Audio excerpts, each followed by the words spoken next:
Good evening, everyone.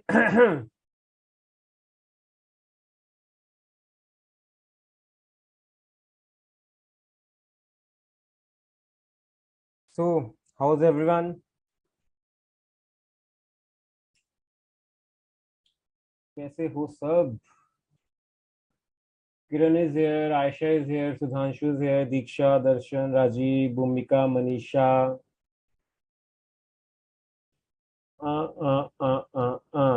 Himanshu. Hi, Himanshu. सीधा काम की बात. हाँ, कोई मिलना मिलाना नहीं, कोई गुड. हेलो हाय कुछ तो बोल भाई.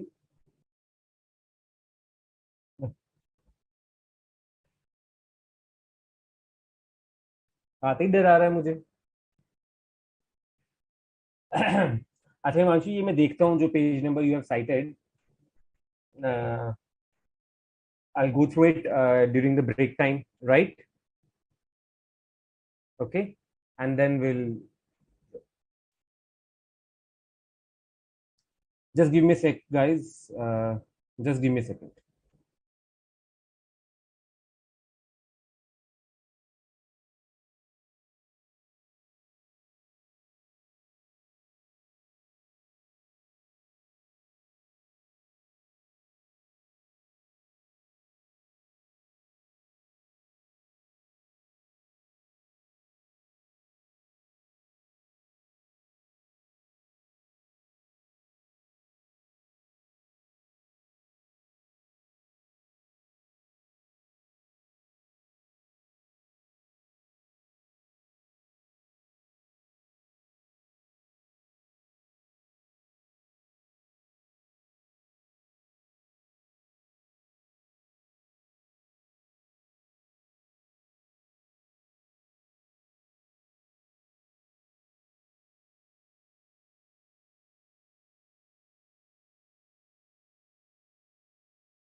Okay.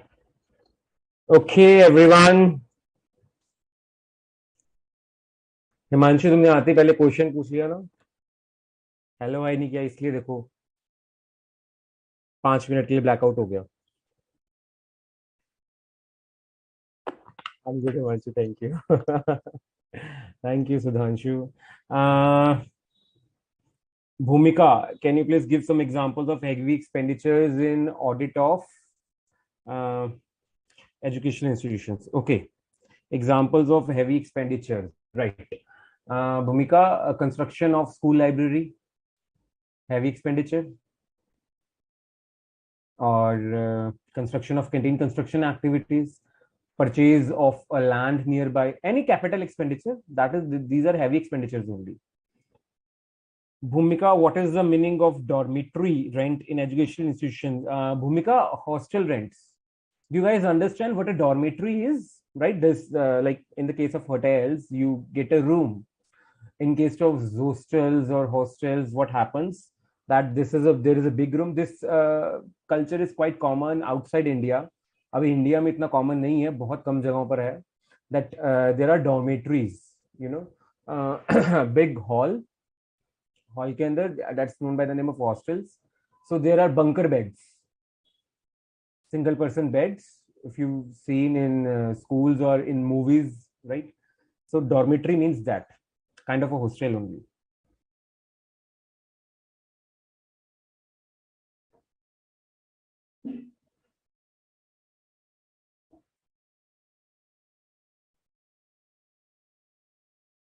ओके। चलिए, सो आज हम स्टार्ट करते हैं लोकल बॉडीज से। See, so what are local bodies? आपके एरिया की लोकल बॉडी कौन सी है? Just give me an example.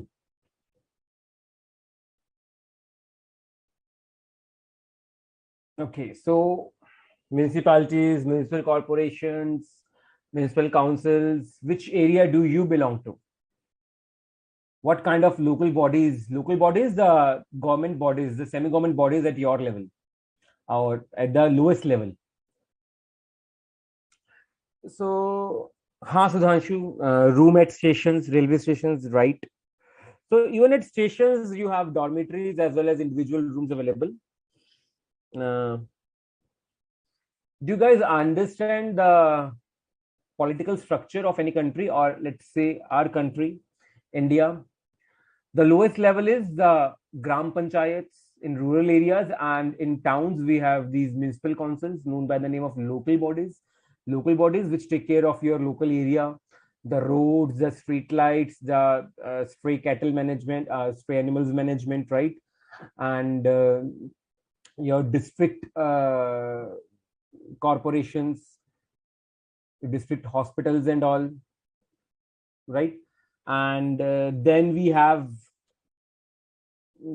the state level bodies, the chief minister, the CMO, the bodies which the government which manages the state, and further above that we have the union body or the central government. So what's the hierarchy? Local bodies, then above that the state bodies, and then the central bodies, the central government. Take. So we'll start with local bodies and then we'll move to government audit. Fine. So I was asking, do you know which? Yes, right, Darshan, third tier. GHMC, right? Panchayat, Delhi Municipal Corporation, DMC, Mumbai Municipal Corporation, still known by the name of BMC, right? Kolkata, Chennai. So these are local bodies, and while auditing the accounts of these local bodies, as an auditor, what do we need to take care of? What do we need to consider? This is our first topic for the day. So a municipality can be defined as a unit of local self-government in an urban area. Now we'll come to know why it is known as self-government. Or I'll tell you over here.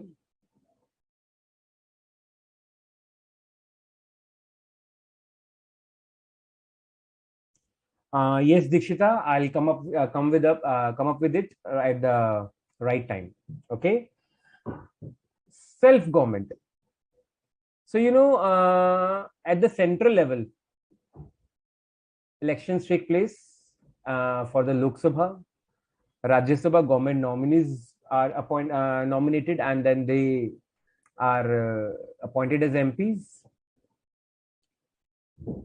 These people in the parliament, the two houses of the parliament, Lok Sabha and Rajya Sabha, they make the law, and that particular law is executed by the officers or the bureaucracy, the ministers, right? The law making body and the law executing body is different. Same is the case at state level.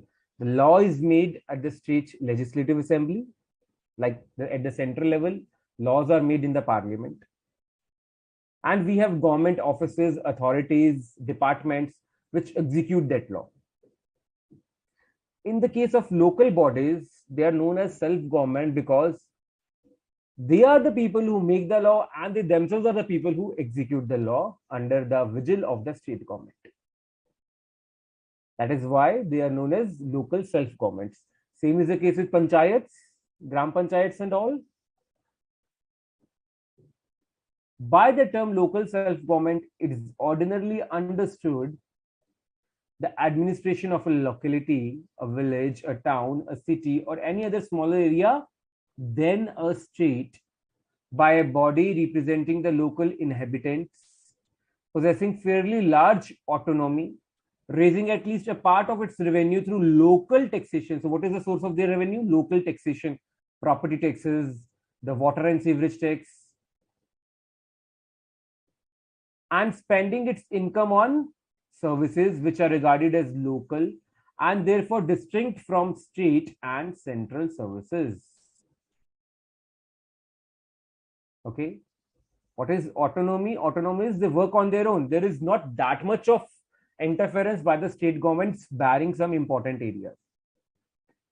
Municipal government in India covers 5 distinct types of local authorities: the municipal corporations, the municipal councils, the notified area committees, the town area committees, and the cantonment committees. So most of you would be from the municipal corporations or municipal councils. There are more known, used terms. Do you know your place has a municipal corporation or a municipal council? Haven't got any idea about your place? The taxation powers of the corporations are confined to a few items and are of generally compulsive nature. On the other hand, the tax power of other types of urban local authorities cover a wider range, optional in nature, and subject to procedure for their imposition requiring the financial sanction of state government. So, the municipal corporations have got wider powers and they are generally compulsive. If you belong to a municipal corporation area, most of the source of these corporations for the development of that particular local area is usually the taxes, local taxes, which are compulsive in nature. The local inhabitants have to pay it. While the other types of local authorities, they have a wide range of other sources of revenue, or which are quite optional in nature, right? It is not compulsive on the local inhabitants, and they need to seek approval from the state governments to collect revenue from such sources. It could be anything. It could be,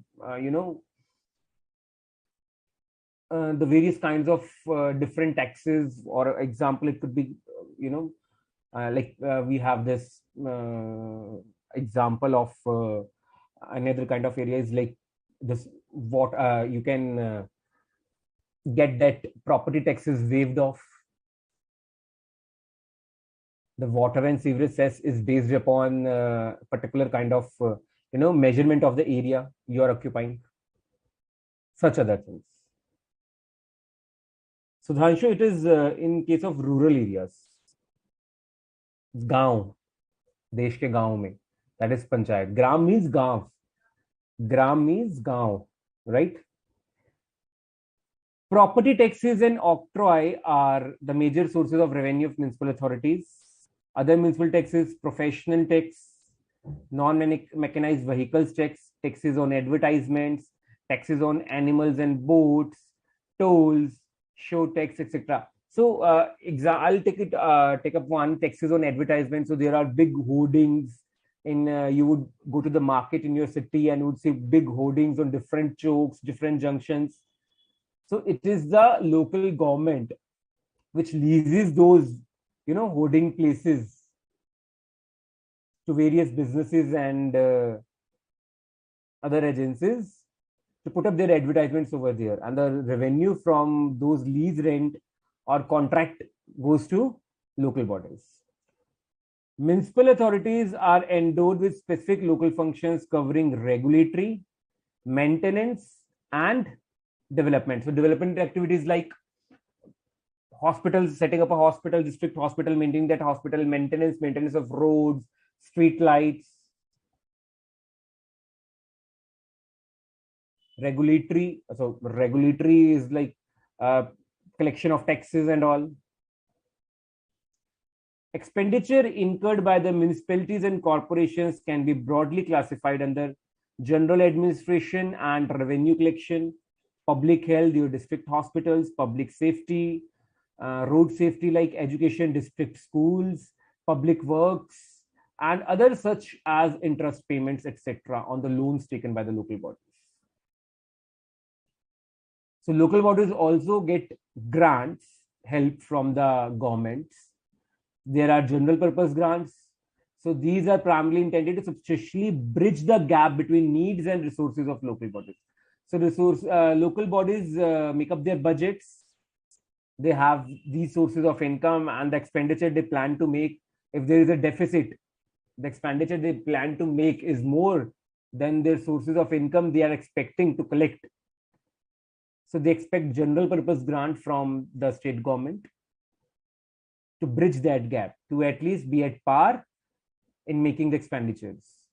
Specific purpose grant, for example, state government has given them a grant to set up a district hospital or a district school, or for the construction of a bridge, construction of a park, in different various parks in the area,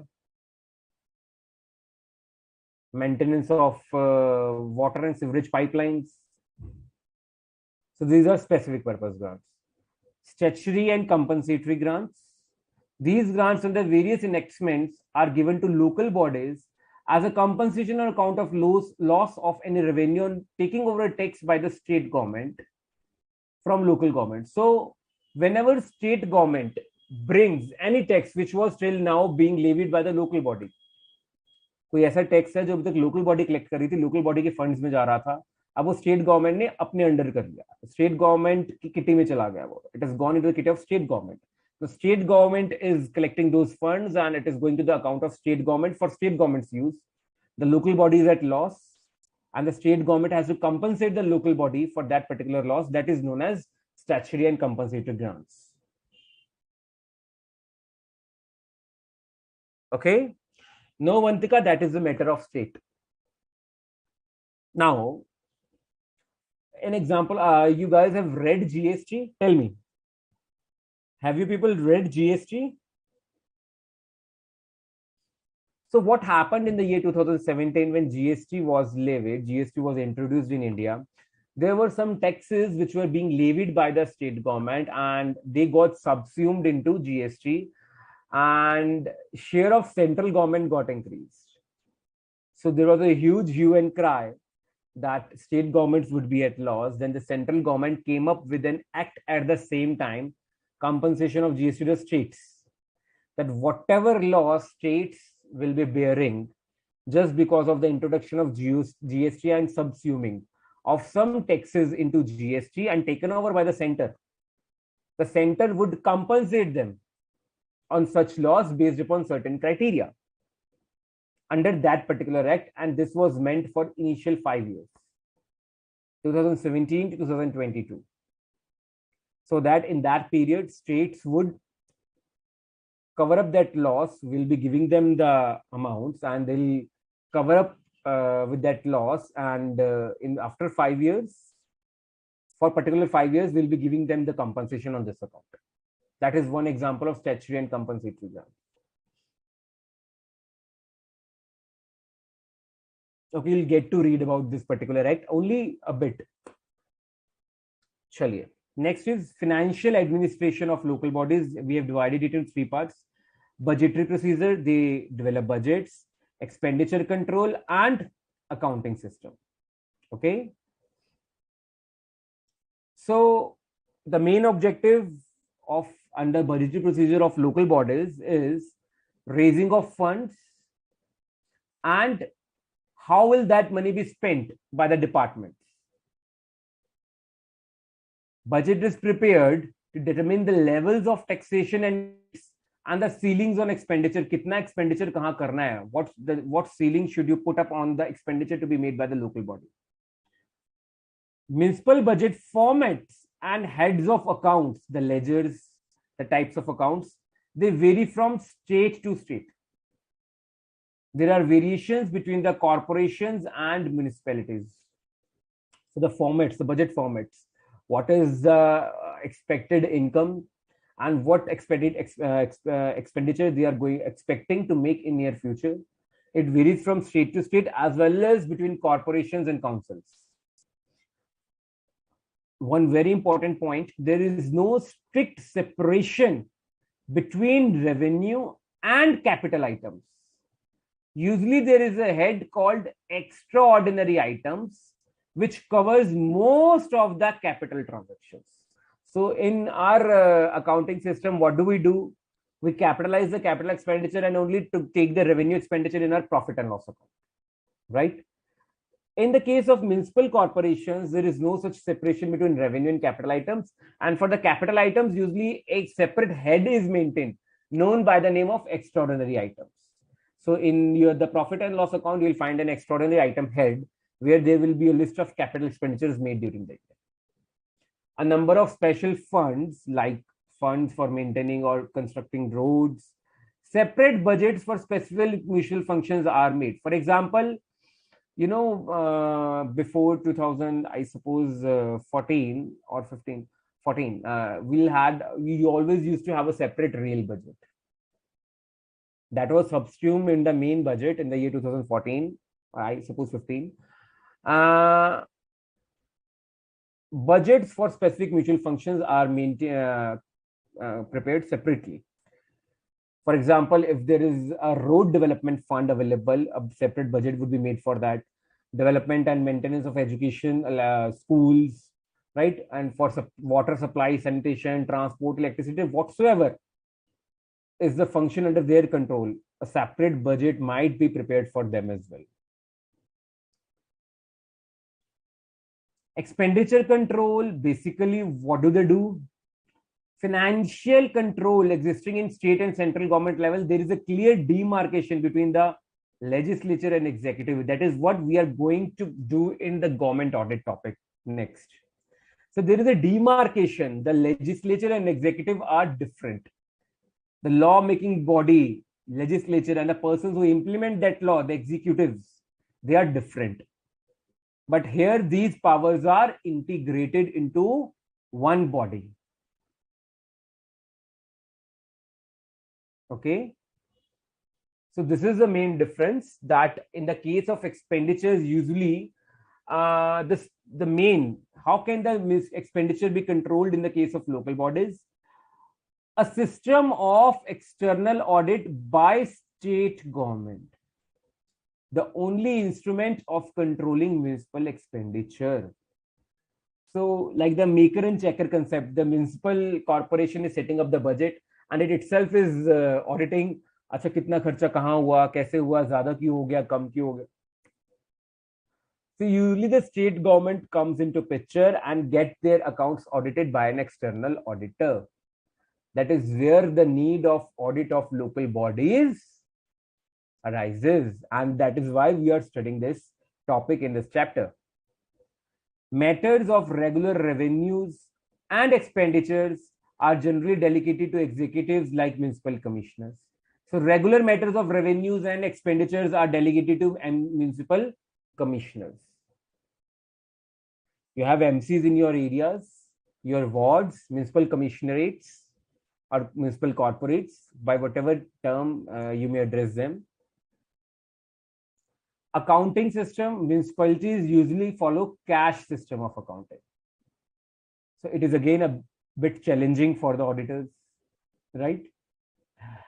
What is the objective of audit of local bodies? Why do we need to get the audit of local bodies done in our country? Reporting on the fairness of the content and presentation of financial statements, true and fair. Reporting upon the strengths and weaknesses of systems of financial controls.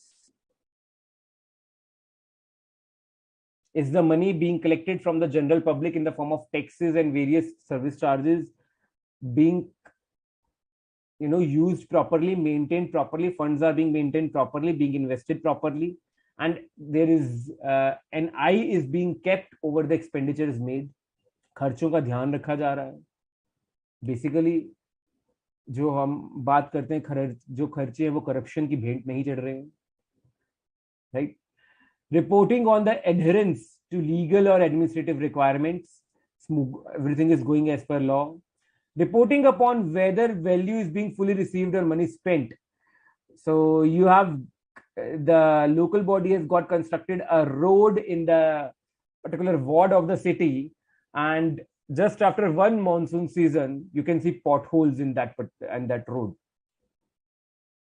So we are not receiving the value. So special contracts to check for that the money being spent, tenders are being floated, they are being scrutinized in a proper manner, and only then tenders, the contracts are being awarded to an eligible person. Detection and prevention of error, fraud, and misuse of responses.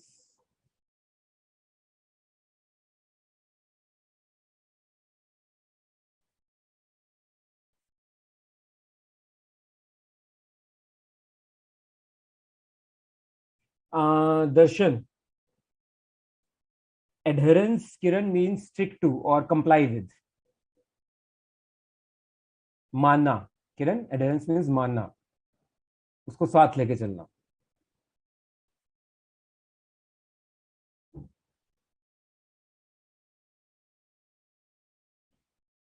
Comply करना. Darshan, it says that the law making and executing body is the same in the case of local bodies. So the state governments have an audit as the only mechanism available with them to check on their working, whether money is being spent properly or not, and it is not getting waste or sacrificed to the hands of corruption. Right, Darshan? So now coming to the main part, audit program for local bodies. As an auditor, we are interested in this. So first is appointment. The external control of municipal expenditure is exercised by the state governments through the appointment of auditors to examine municipal accounts. However, the municipal, so this is important. Himanshu, तुम दिल्ली में होके बिहार पहुंच गए.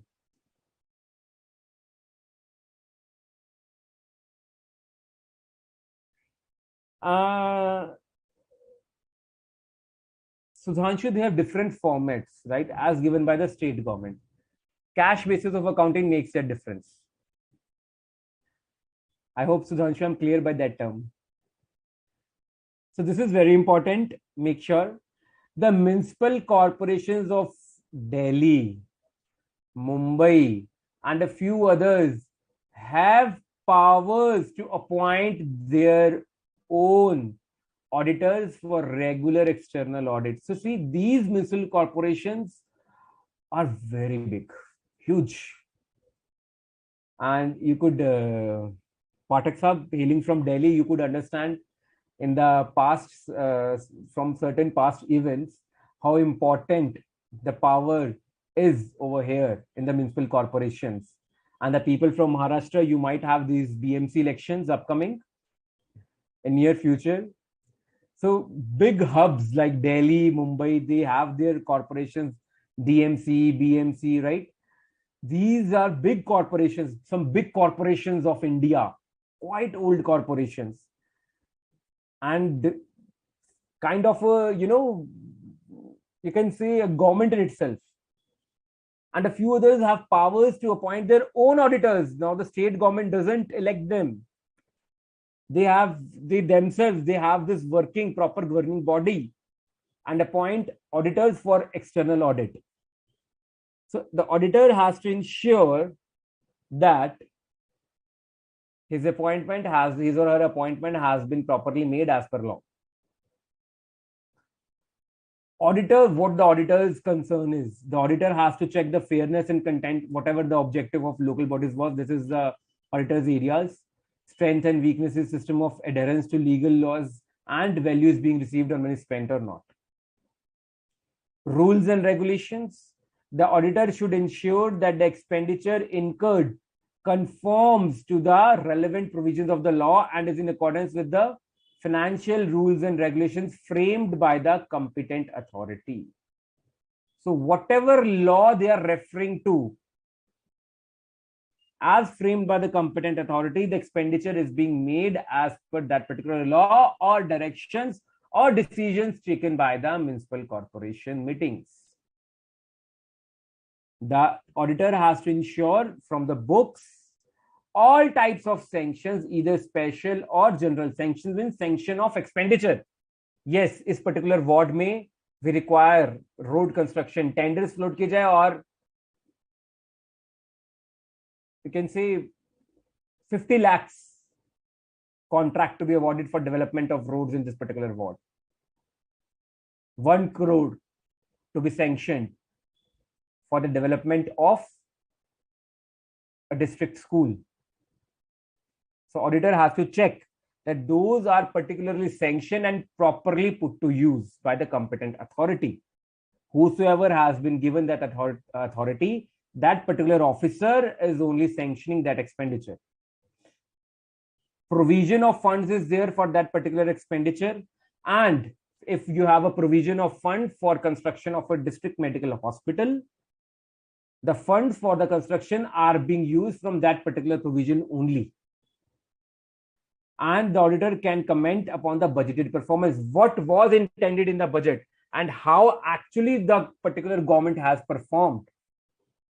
Was there an over expenditure? What was the reason behind that? Inflation or what? Was that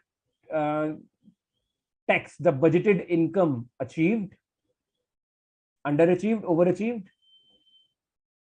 Is the expense being made economically? The tenders, the contracts are being awarded to the right persons and they are not quoting higher cost or higher prices. So this is what the auditor has to check, that the results are being obtained as was given or shown in the budgets. Okay, so this was all about local bodies.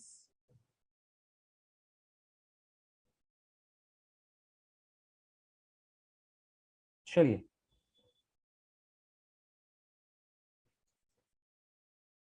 do you want me to repeat any point or do you have any concerns with respect to the audit of local bodies? Please come ahead.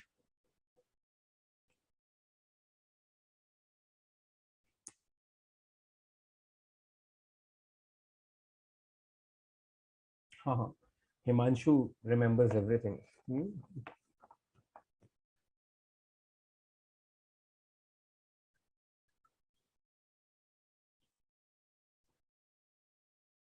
I think Himanshu, that happened for the first time over there, if I'm not wrong.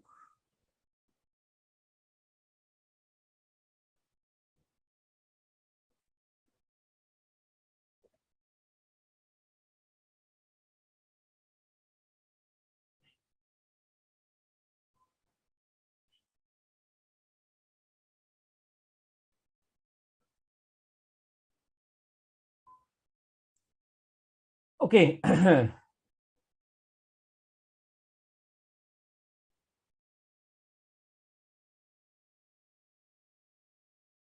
Chaliye.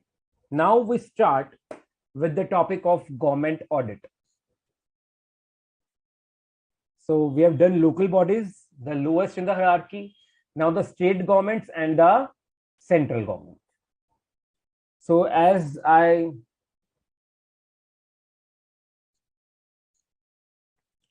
Diksha, the auditor is appointed usually by the state government in the case of local bodies. Like in the case, take the example of a school, you have the principal, the coordinator, and the teachers.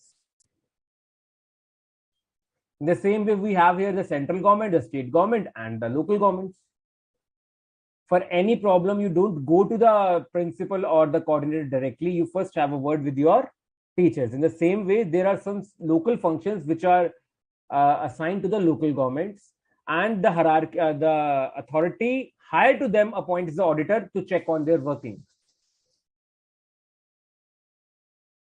So the state government, to look into the working of the local bodies, they appoint auditors. But in case of some huge corporations like the Delhi Municipal Corporations, the Bombay Municipal Corporation, the corporations themselves have the power to appoint their external auditors who will audit their accounts and give their report. It's an independent audit. I hope, Diksha, I'm clear.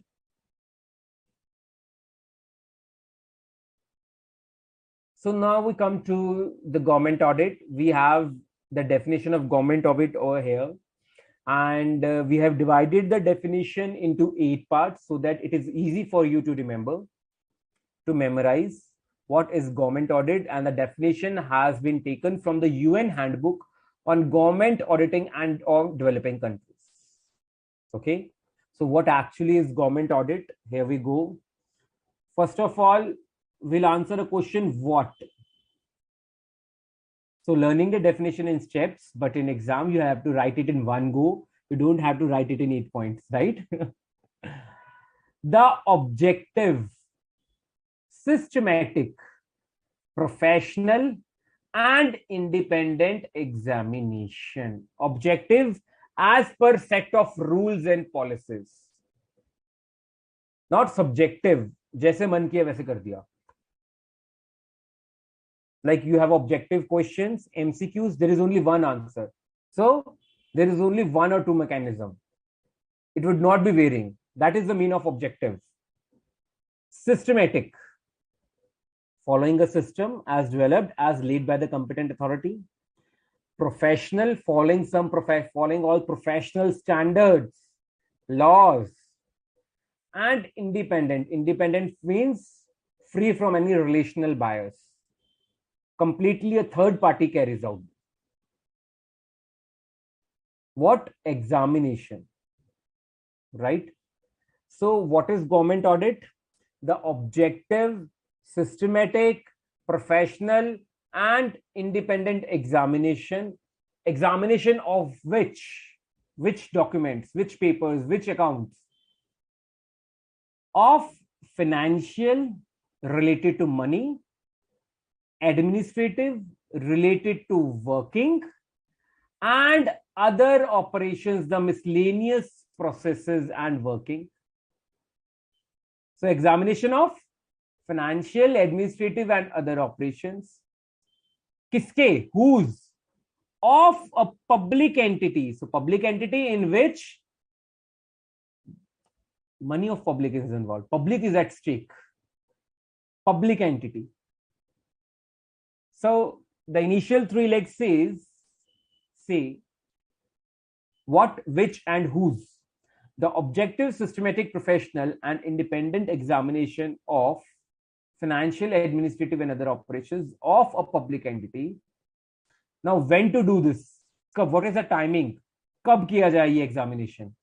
Made subsequently to their execution. उनके execute होने के बाद, made subsequently to their execution, जब वो काम कर दिया गया, जब वो प्रोसेस कर दी गई, जब वो ऑपरेशन हो गया. Operations mean governmental work. उसके होने के बाद made subsequently to their execution after it has been executed.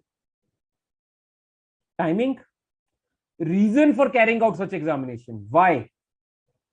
For the purpose of evaluating and verifying them. Evaluating is quality of that work, and verifying is check it has been done as per the instructions, as per the book. Now, how do you evaluate and verify it? We present a report containing explanatory comments. As an auditor, we examined, we give explanatory comments on audit findings together with conclusions and recommendations, if any, for future actions. How can they control over expenditure? How can they maintain funds more effectively?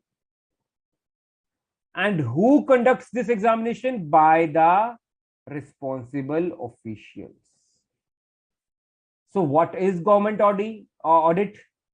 Which operations are covered in government audit? Whose operations? When is it conducted? Why is it conducted? And how is the result prepared? And by whom is it conducted? These are the 7 points which are there in the part of definition, and one miscellaneous point in the part definition, the special case. And so the definition, the connector is and after this by the responsible officials. And in the case of examination of financial statements, so here we were covering operations, financial, administrative, and other operations.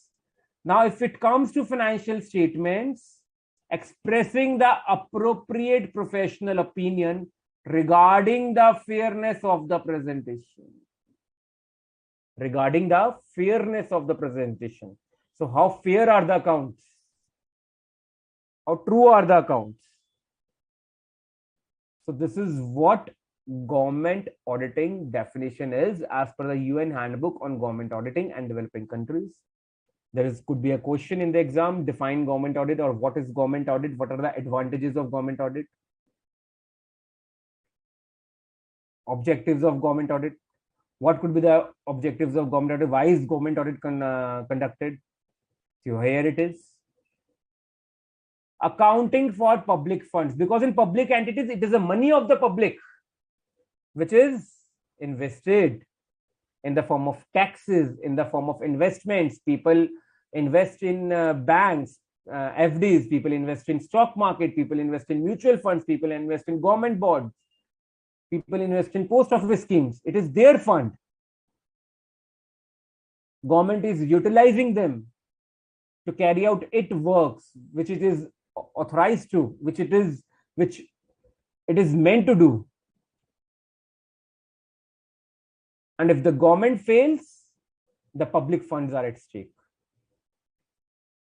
So as an independent external auditor,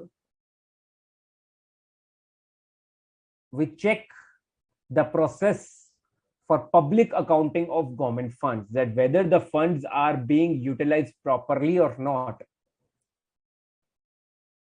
Appraisal of government policies, whether government policies are working properly or are at loss. A bridge collapses. Why did it? A building under construction collapses.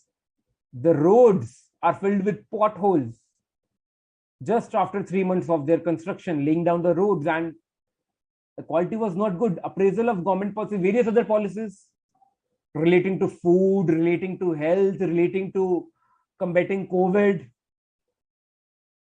So were these policies effective or not in terms of figures, not in terms of personal views and opinions, or you're speaking on a show on TV and ye acha nahi hai, wo acha nahi hai, ye acha hai, wo acha hai.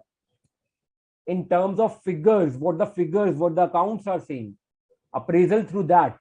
So it also provides public accounting of the operational, management, program, and policy aspects of public administration, as well as accountability of the officials administering them. So the policy is good, but it is not being executed or administered properly. There is a need of transfers. or promotions or demotions. Like public policy.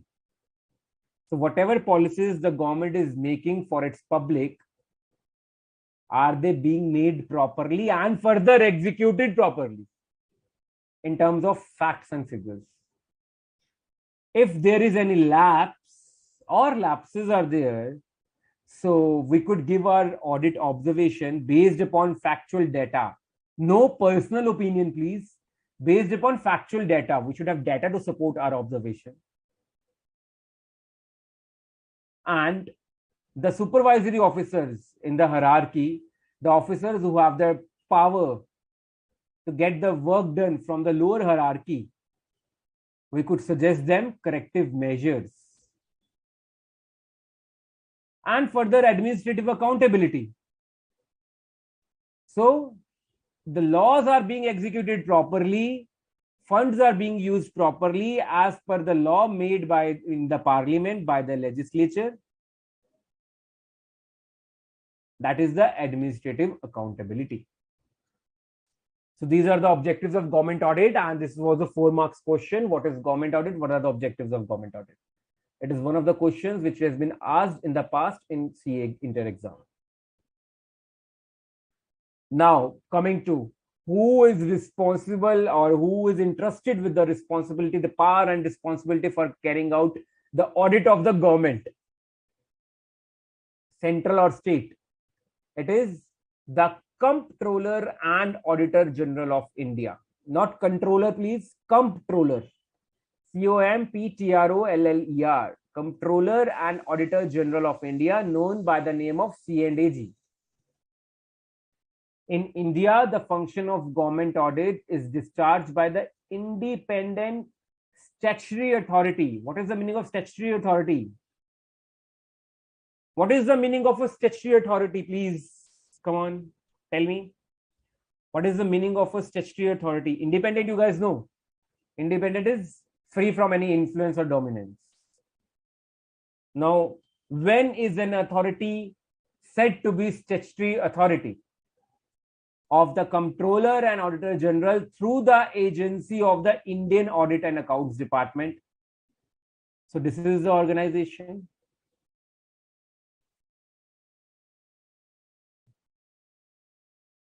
So the Comptroller and Auditor General, what does it do? All the financial matters are being handled as per the laws made by the Parliament, as per the articles of the Constitution, and whatever rules or orders are passed to execute these works, C&AG has to check that it is being executed accordingly. Very good, Himanshu. No Guduri, no. Yes, Darshan, very good. Yes, Diksha. So whenever a body has been established under an act passed in the parliament, whenever a body is set up under an act, that authority, that body is known as independent statutory authority. ICAI, LIC. So you can see on your screens the current C&AG of India, Shri Girish Chandra Murmuji, is the current C&AG of India. Now, he is the authority who is entrusted with the responsibility of carrying out or getting the government audits conducted. One such example you have read in your company audit topic, audit of government companies. So all about CAG. How is the CAG appointed? What is his remuneration? What is his or her term? For what term? Term means for how long he holds the office. Removal or resignation of the C&AG, resignation by the CAG, other legal provisions, duties of the CAG and powers of the CAG. So this is what is covered in government audit topic. This is the crux of your topic. These 7 points is the topic government audit in your syllabus. We'll take up each point one by one, and then that is how we finish our topic of government audit. Okay? Chaliye. Appointment. So, see, these are some shorter points. They might not be asked in descriptive questions, but they might be a part of your correct, incorrect, or MCQs. So you have to be with me and read with me properly. It is the president of the country, the president of India, who shall appoint the C and AG of India, like the Chief Justice. You will find many similarities relating to the Chief Justice and the C and AG. Appointment, remunerations, and everything. So his remuneration, the parliament is competent to make laws to determine salary and other conditions of service, the amenities, the allowances, the perquisites. These are the other conditions of service, and they cannot be varied to his disadvantage after his appointment. So if the parliament has set up certain salary conditions and other conditions of service, and further the parliament wants to vary it. Vary it means bring some different terms and conditions on after the C and AG has been appointed. So they cannot be varied. A change cannot be brought if it is of disadvantage to the C and AG. एक बार appoint करने के बाद आप कुछ terms and conditions में change लाना चाहते हैं तो वो नहीं ला सकते आप, जिससे सी एंड एजी को नुकसान होता हो. He shall be. This is a common question. I asked. I'm always asked, Darshan, and there is no surprise. You are the first person to bring it up. It is not required of CAG to be a chartered accountant. Okay. It is not required of C and AG to be chartered accountant. He shall be paid a salary which is equal to the salary of the judge of the Supreme Court. Now, term 6 years or up to the age of 65 years, whichever is less. So, once CAG is appointed, he is appointed for a period of 6 years. But if he attains the age of 65 years before the completion of these 6 years, then he or she will have to vacate the office, because the upper age limit is 65 years. A person cannot hold the office of CAG if he has crossed the age of 65 years. So, example, a particular person has been appointed as CAG at the time of appointment, the age is 62. So, in that case, he'll hold the office till the age of 65 years, that is 3 years more only, and not 6 years. But there is a person who has been appointed as CAG at the age of 55 years. He'll hold the office till the completion of 6 years, that is 61 years. Right?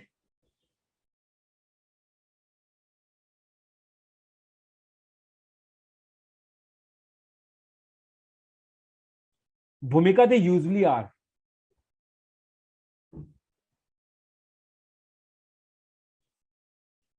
Removal or resignation.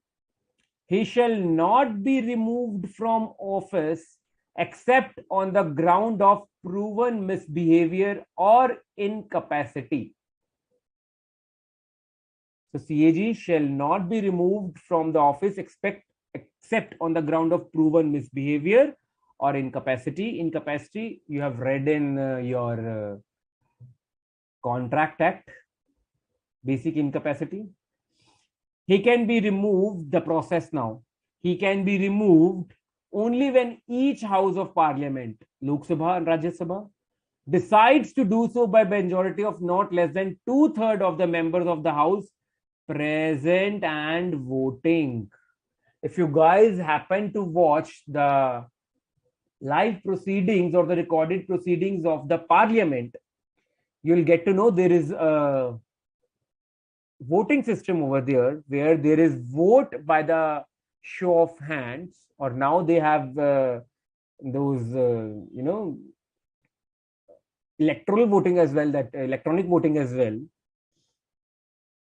So whatever could be the number of members elected to the parliament. On that day where this decision has to be taken, the total numbers of members who are present and are voting shall be counted, and at least 2/3 of such members should vote for the removal of CAG. Only then CAG can be removed. Otherwise, he cannot be removed from his office.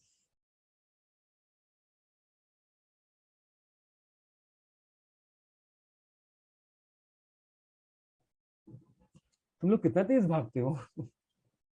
Darshan, we are coming up to the topic is still there. I am still here. You people are still there. He can resign anytime through a resignation letter addressed to the President of India. So you always, address your resignation letter to the person who has appointed you.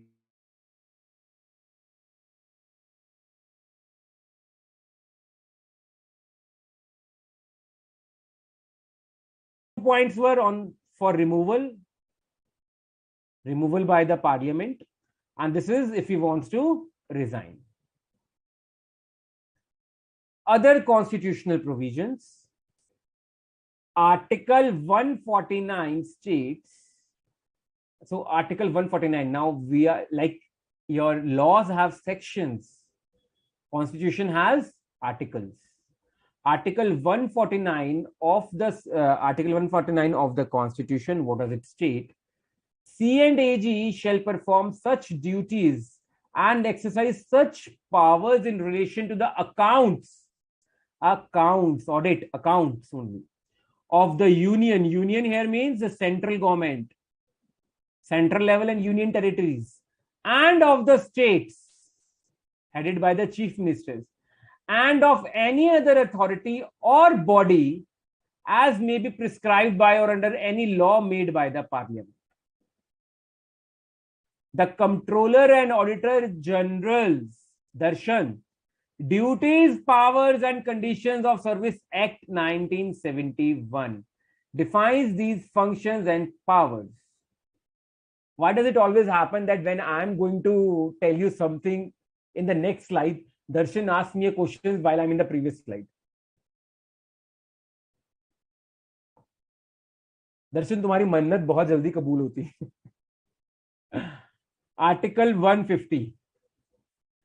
Article 150 of the Constitution provides that accounts of the Union and of the states shall be kept in such format, electronically, digitally. What are the formats? In what form?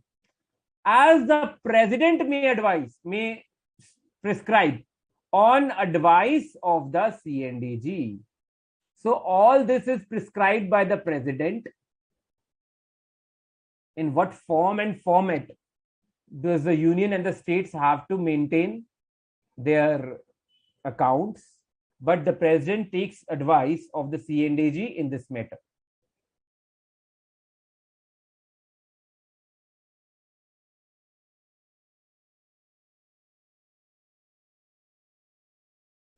Article 151 requires that the reports of the C&AG relating to the accounts of the union state shall be submitted to the President or the Governor, as the case may be, who shall cause them to be laid before House of Parliament or state legislature. So when it is related to the union, reports, audit reports and accounts of the union, you will always have the President as to whom it should be submitted.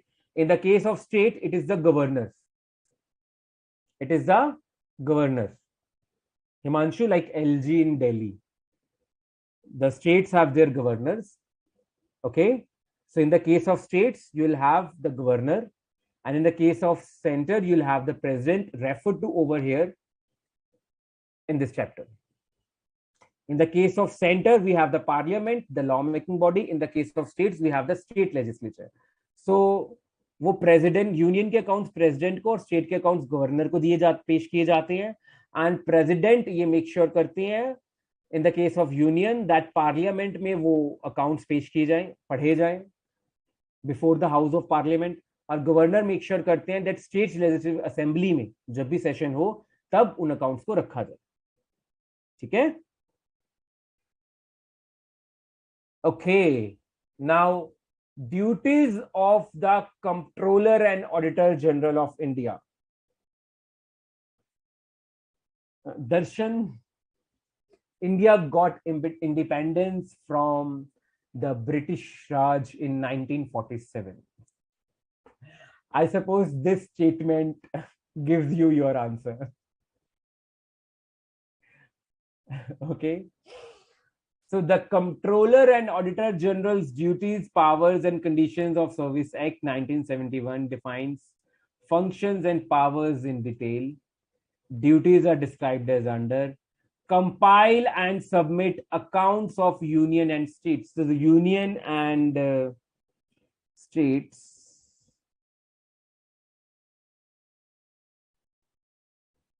Kiran, Article 149 states that there is an act be made which would contain all the provisions relating to the duties, powers of the C and AG, as the act should be made by the parliament, right? Which would define the duties, powers, functions of the CAG. Okay, Kiran? So, first duty, compile and submit accounts of union and states. Submit किसको करने हैं? President, governor. Compile means whatever documents, records they give you, उनको compile करके financial statements proper framework के according, as per the FRF, financial reporting framework, balance sheet, profit and loss, other annexures and all, वो तैयार करना. The C and AG shall be responsible for compiling the accounts of the union and of each state from initial and subsidiary accounts rendered to the audit and account offices under his control. So separate offices are there under his control, CAG office, and these offices compile the accounts which are given to them by these the central government departments and the state departments, and under his control by treasuries, offices or departments responsible for keeping such accounts. So at the central level as well as the state level, there are treasuries, cash offices, other offices or departments who have been given the responsibility to maintain such initial and subsidiary accounts. These offices hand over the accounts to the offices of the CAG, where compilation of these accounts is done. From the accounts compiled by him here means he doesn't sit and compiling offices like day and night. There are people working under him, employed under his office. They do that. Prepare in such accounts showing under the respective head the annual receipts. So basically, headwise expenditure and headwise income detailed in balance sheet, profit and loss, for the purpose of union, state, and each union territory having a legislative assembly. So in India, union territories come under the control of the central government, but some union territories have their own legislative assembly. For example, Delhi. Okay, so Delhi has its own legislative assembly, and Delhi has its own election process to choose its government, and shall submit those accounts to the president or governor or a state or administrator or administrator of union territory. So in the case of center, the accounts, compiled accounts, should be submitted to the president. In the case of state, to the governor of that state. And in the case of union territories where they have a separate legislative assembly of their own, to the administrator of that union territory. There is a post by the name of administrator of that union territory. As the case may be, on or before such dates as he may, with the concurrence of the government concerned, determine. So in the case of union, he'll sit with the president's office, concurrence, and decide on by what date we have to compile and submit the accounts. in the case of state with the governor office, and in the case of union territory with the administrator office.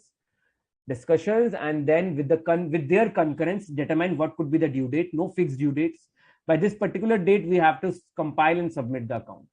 Our accounts should be ready. Okay, the C and AG shall, insofar as the accounts for the compilation or keeping of which he is responsible enable him to do so, give to the union government, state government, or governments of union territories such information as they may require from time to time, and help them, give them assistance in the preparation of annual financial statements as may reasonably thereafter. Whatever kind of assistance they require regarding the accounts, the office of the CAG will provide that assistance. Now, this was related to accounts, compiling the accounts. Now coming to duties as regarding audit. So CAG is under an audit, under a duty to audit and report on all expenditure from the consolidated fund of India and of each state and of each union territory. Basically, the funds, the consolidated funds from various sources. Consolidation of funds from various sources, loans, incomes, receipts, grants. So all these authorities, state, center, union territory have their funds.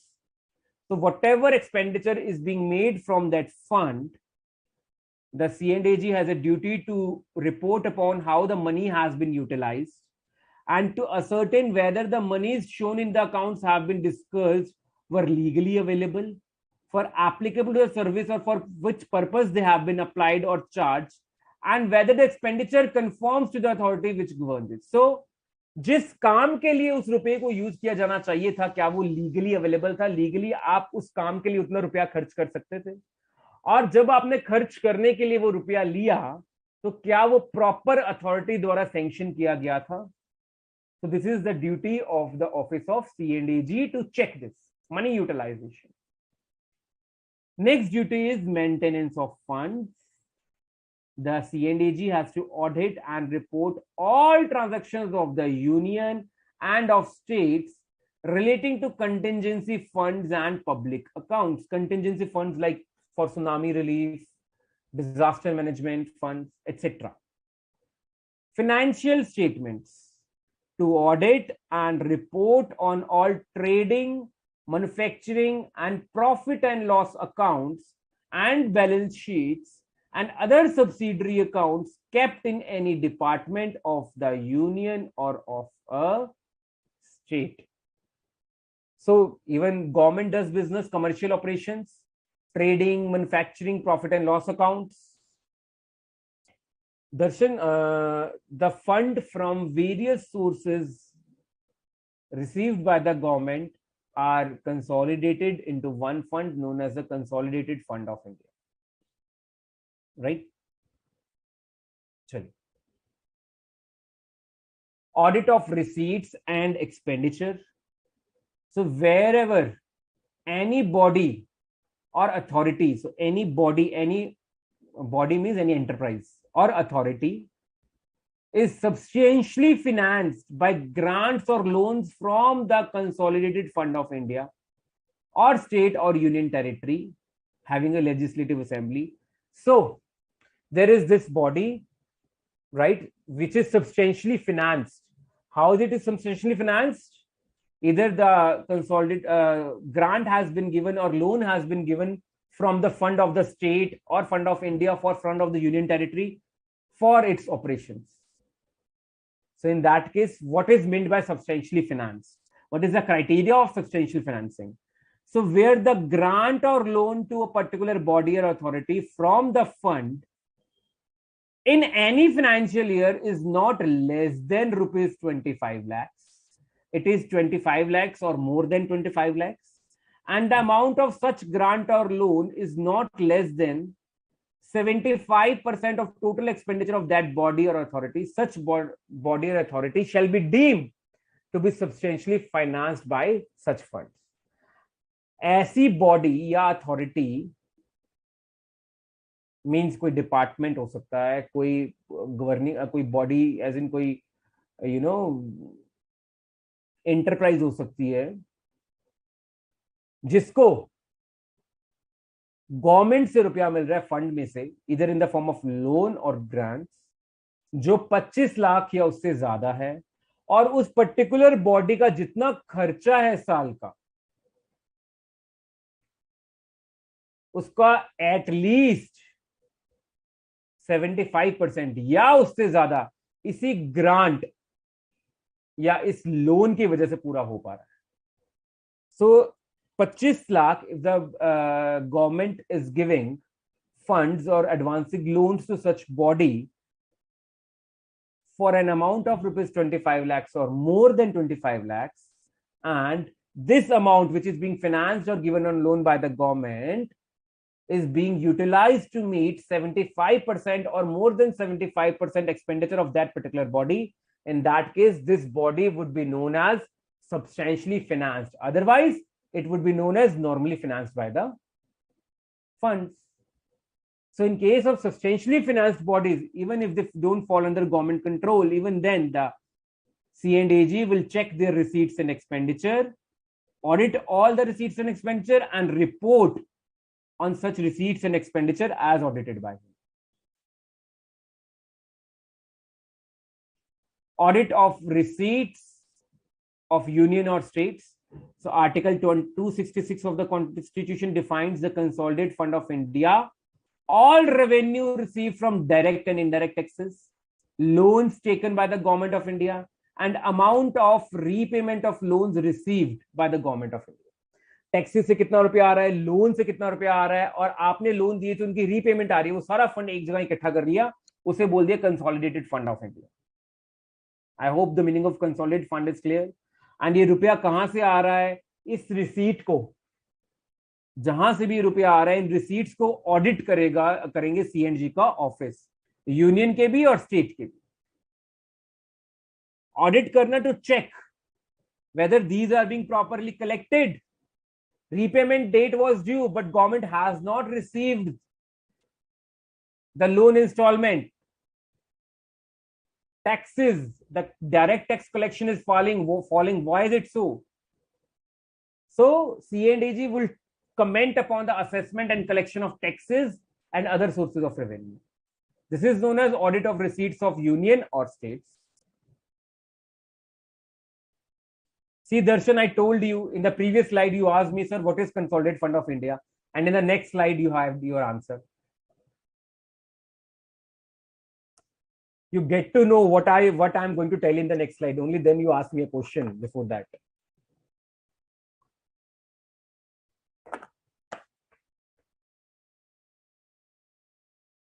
Audit of grants or loan. If some loan or grants are given from these funds to any authority, not being international or foreign organizations, so the auditor, the C&AG, will scrutinize the process and the procedure, how the funds were given on loan, how the grant was given, was the body receiving the grant or loan eligible for the same, was it properly sanctioned, and the sanctioning authority had satisfied itself that yes, the conditions are being fulfilled.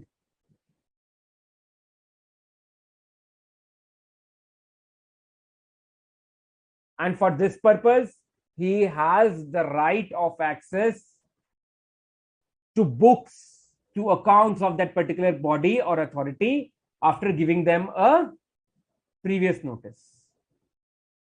Audit of accounts of stores and inventory of the government corporations, the various departments of the state government or the central government.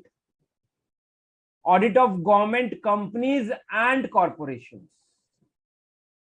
The duties and powers of the C&AG in relation to the audit of the accounts of government companies shall be performed and exercised by him within the provisions of the Companies Act 2013. You people have read about it.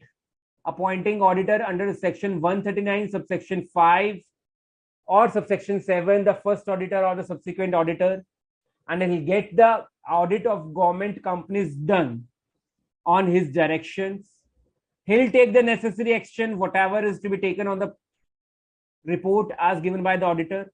And how is it going to impact the accounts of the financial statement of that company? Is going to evaluate them.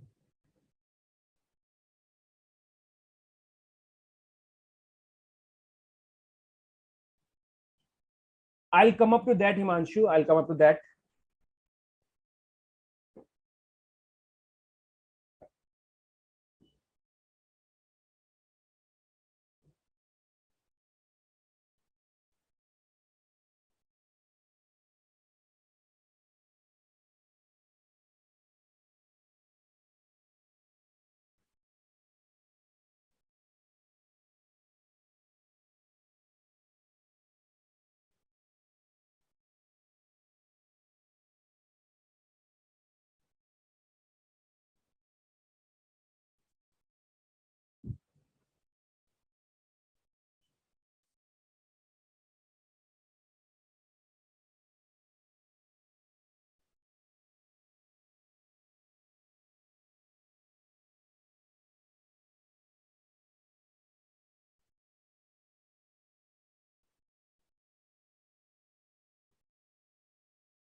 Okay, let me see other doubts before we move to expenditure audit.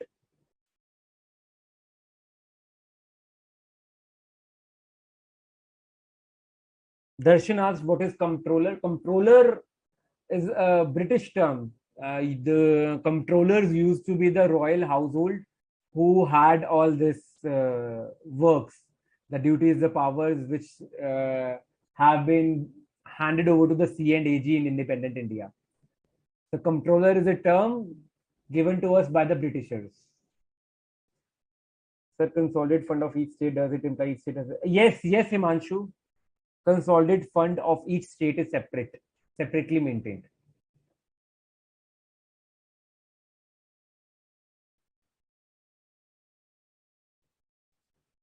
Okay. So what we have next is what is included in expenditure audit. What is included in the expenditure audit? We have been doing the C&AG gets the revenue audit done, the expenditure audit done, and the audit of stores and inventories. So here we are. The audit of government expenditure, because it is the root cause of corruption over here, is one of the major components of government audit. The basic standards set for audit of expenditure are to ensure that there is provision of funds authorized by competent authority fixing the limits within which expenditure can be incurred. So what is the first prerequisite?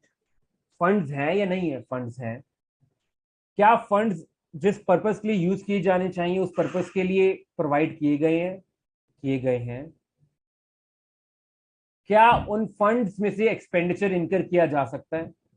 Limit या authority fix की गई है? How that expenditure can be incurred? So some standards have been set up to check on this expenditure. The first is audit against rules and orders.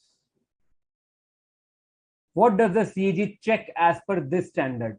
Like you are doing auditing, we have auditing standards. In this case also, while doing expenditure audit, there are certain standards, and each standard tells us a different principle.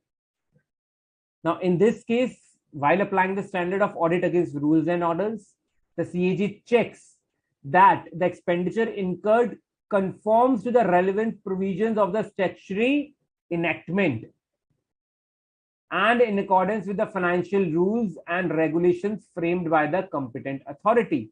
The authority which is competent to make rules and orders with respect to a particular expenditure. So all the expenditure has been made as per the law which is governing the expenditure, and the expenditure has been sanctioned by the competent authority. This is known as audit against rules and orders. Audit of sanctions. If there is a sanction out of the government funds of an expenditure, either special or general, whether it was a special sanction or a general sanction accorded by the competent authority authorizing the expenditure, such an expenditure audit is called as audit of sanctions. That is, if the fund was being sanctioned, it has been sanctioned whether it was for some special purpose or for a general purpose to any government body or any body substantially financed by the government, the competent authority has signed and given us permission that yes, you can go ahead with this much amount of expenditure in this direction. Audit against provision of funds, that there is a provision of funds out of which expenditure can be incurred and the same has been authorized by the competent authority. अगर आप budget देखते हैं और आप finance minister की speech सुनते हैं तो आप देखते होंगे हर एक सेक्टर के लिए बजट दिया जाता है. That is known as provision of funds. इसी तरह हर एक डिपार्टमेंट, हर एक अथॉरिटी में हर एक एक्सपेंडिचर के लिए कुछ फंड्स प्रोवाइडेड किए गए होते हैं. So the CNG has to ensure that the funds being used for a particular purpose are being used out of the provision which has been made for this particular expenditure first, and then if there is any deficit, कुछ कम रह जाता है, फिर कहीं और sources से उसे पूरा किया. The second last is proprietary audit. Very important, that the expenditure is being incurred with due regard to broad and general principles of financial propriety. Financial propriety means जो गवर्नमेंट का 10 रुपया है वो आपका भी 10 रुपया है. आप अपना 100 रुपया, 1000 रुपया कैसे खर्चते? Rationally, properly, not haphazardly. ऐसे ही गवर्नमेंट का रुपया भी खर्च किया जाए. So that is known as principle of financial propriety. Financial समझदारी, rationality, हिसाब से. ना कम खर्च हो ना ज्यादा खर्च हो. Neither it should fall deficit or there should be overspending, but expenditure should be made with regard to broad and general principles of financial propriety. And the last standard or the principle is performance audit, that the government, the CAG, shall audit the various programs and policies, schemes and projects where large financial expenditure has been incurred and if it is being run economically, yielding results expected of them. This is known as performance audit. For example, audit of midday meal programs, various Jan Dhan programs, to check the performance of the authorities or the officials who have been given the responsibility of executing it, whether governmental departments are executing them properly or not. The performance audit. So this is briefly the expenditure audit. Okay. So audit against rules and orders. It means the expenditure conforms to the relevant provisions of constitution, laws and rules made thereunder. Audit of expenditure against regularity is of a quasi-judicial type of work performed by the audit authorities. Quasi-judicial means like some powers which are given to the officers or the courts. It means that, like that only. Quasi-judicial. It involves interpretation of the, because a judge interprets the law and then gives his observations and ruling. The final power of interpretation of these, however, does not rest with the CAG. Obviously, it rests with the courts. The courts are the final interpreting authorities in any country to interpret what has been given in the constitution, in the law, and whether the money is being expended as per those rules and orders. The CNG, his office, comes in a quasi-judicial capacity where they have to interpret the laws. What do the laws say? And whether the expenditure has been met as per the law or not. So what could be the rules and regulations? There could be rules and orders regulating the powers to incur and sanction expenditure from Consolidated Fund of India. Rules and orders dealing with the mode of presentation of claims against government, withdrawing monies from the Consolidated Fund or other funds, and in general, financial rules prescribing a detailed procedure to be followed by the government servants dealing with government transactions. What process has to be followed? Has that particular process been followed properly to get money and spend it on the expenditure? Rules and orders regarding the conditions of service, perquisites, pay, allowances, pensions of government servants. Obviously, here money is also expended out of the funds, giving salaries and perquisites, allowances to the government servants. That is also an expenditure which the CAG has to audit.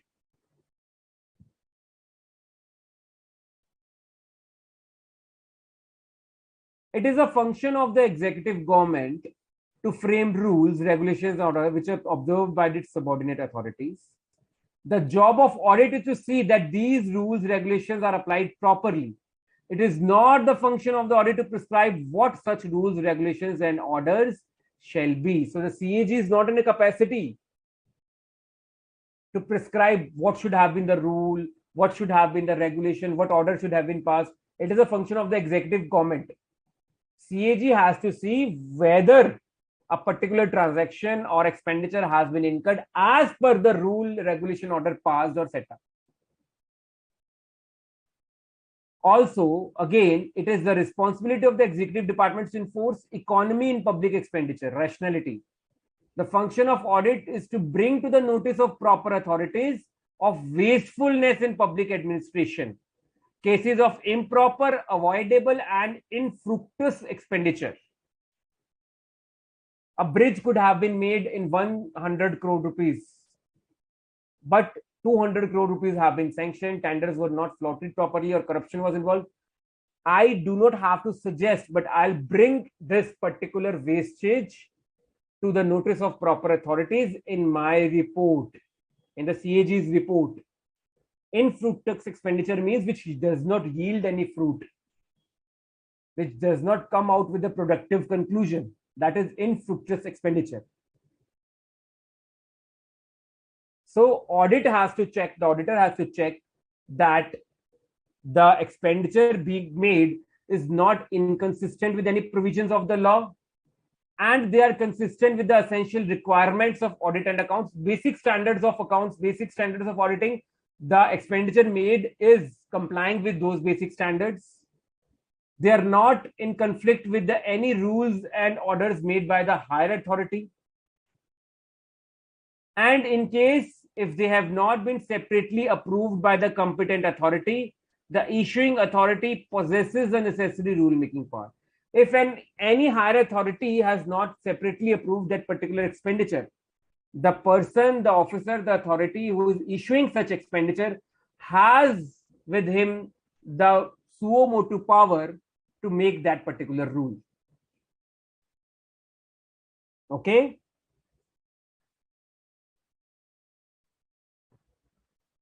The next leg is audit of sanctions. The auditor has to ensure that each item of expenditure is covered by a sanction, either general or special, properly authorized, sanctioned by the competent authority as per the law. Again, provision of funds, the same points we have read. Now comes propriety audit. So what does the propriety audit say? The auditors try to bring out cases of improper, avoidable, or infructuous expenditure.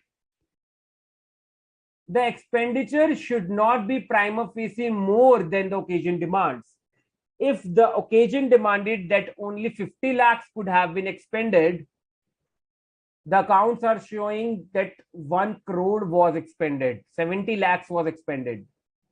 Prima facie मुझे दिख रहा है, साफ तौर पे मुझे सामने से दिख रहा है कि 50 लाख में ये काम हो सकता था, ये पर्टिकुलर बिल्डिंग बन सकती थी, 50 लाख में ये पर्टिकुलर फंड्स दिए जाते तो ये प्रोग्राम, ये स्कीम गवर्नमेंट की सक्सेसफुल होती. 1 करोड़ क्यों खर्च किया गया? हर पब्लिक ऑफिसर गवर्नमेंट के रुपए के साथ, गवर्नमेंट के फंड्स के साथ वही ध्यान रखे जो अगर उसके खुद के होते तो वो रखता, right? No authority should exercise its powers of sanctioning expenditure to pass an order which will directly or indirectly to its own advantage. Corruption. अपने भाई की फर्म को टेंडर दिलाना है, अपनी जानकारी में टेंडर दिलाना है टू योर ओन एडवांटेज, भले ही वो गवर्नमेंट के लिए या गवर्नमेंट डिपार्टमेंट के लिए वो महंगा हो, एक्सपेंसिव हो, बट अपने एडवांटेज के लिए सैंक्शन कर दिया। Corruption. Public monies should not be utilized for the benefit of a particular person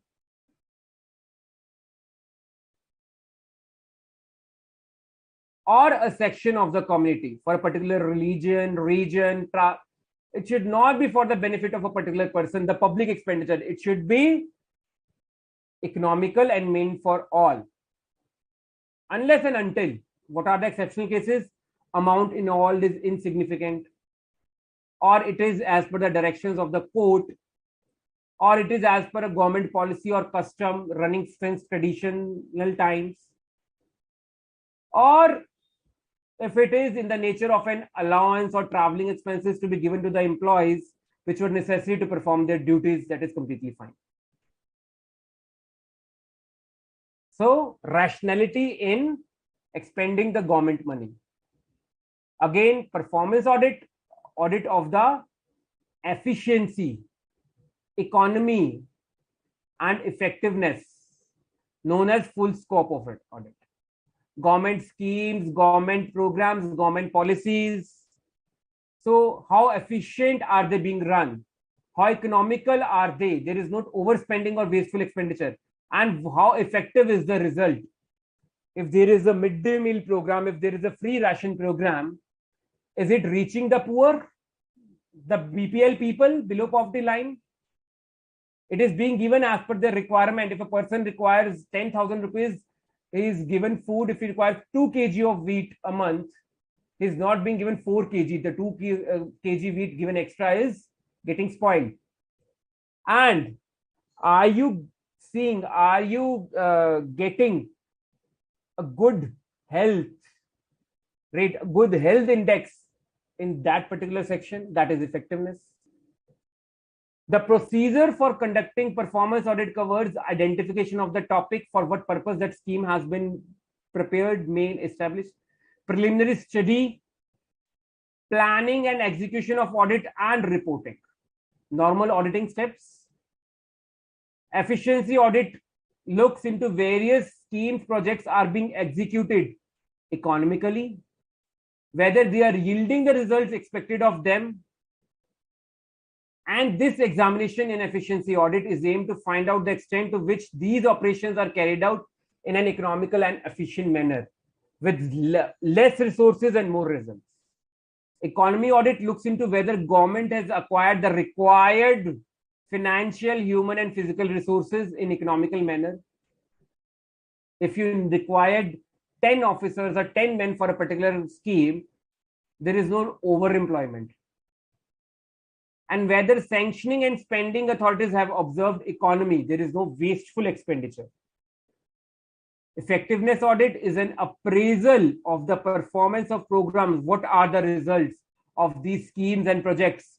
The objectives set are being achieved or not. Efficiency cum performance audit. This is a new term. Efficiency cum performance audit is an objective examination. Objective examination means as per the set principles and rules. There is no personal opinion in that. Of financial and operational performance of an organization, program, authority, or function, and is oriented towards identifying opportunities for greater economy and effectiveness. आप और economy कैसे ला सकते हैं, आप और कैसे इसको cost effective बना सकते हैं, और बढ़िया रिजल्ट कैसे ला सकते हैं, उसके ऊपर ऑडिटर अपने suggestions they. So that is efficiency cum performance audit. So these were the 5 parts we had to cover in expenditure audit. Then we have audit of stores and inventories, audit of receipts, and a few portion from government audit left. Should we take a break now before completing this particular topic, government audit?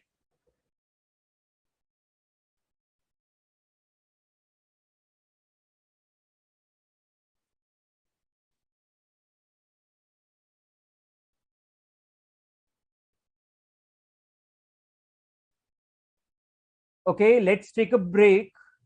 It's 7:40 and we'll be here. We'll start with 7:55. A 15 minutes break will start at 7:55.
Okay, is everyone back?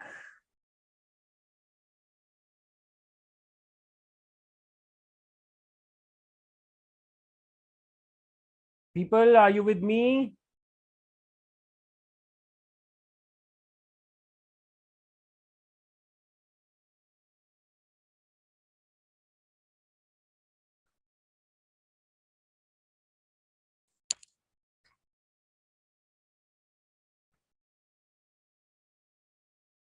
Okay, Bhumika is here.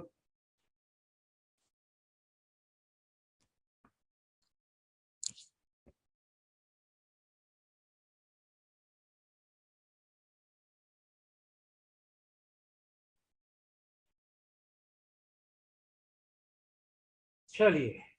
So, audit of receipts, quite simple. Whether all revenues or other debts due to government have been correctly assessed, realized, and credited to government accounts by the designated authorities. Very simple. जो भी government को revenue आना है जिस भी source से, और जो गवर्नमेंट को वापस मिलने वाला लोन है, that's due to the government. State governments ने, स्टेट फाइनेंस अथॉरिटीज ने, या किसी ने भी गवर्नमेंट से लोन लिया और गवर्नमेंट को वापस करने का टाइम आ गया, या इंस्टॉलमेंट्स हैं, वो प्रॉपरली आ रहे हैं नहीं आ रहे, फंड्स गवर्नमेंट को आ रहे हैं नहीं आ रहे, whether adequate regulations and procedures have been framed by various departments to secure an effective check on assessment, collection, and proper allocation of cases, like in the case of income tax, GST, assessment, collection, surveys, raids, notices issuing.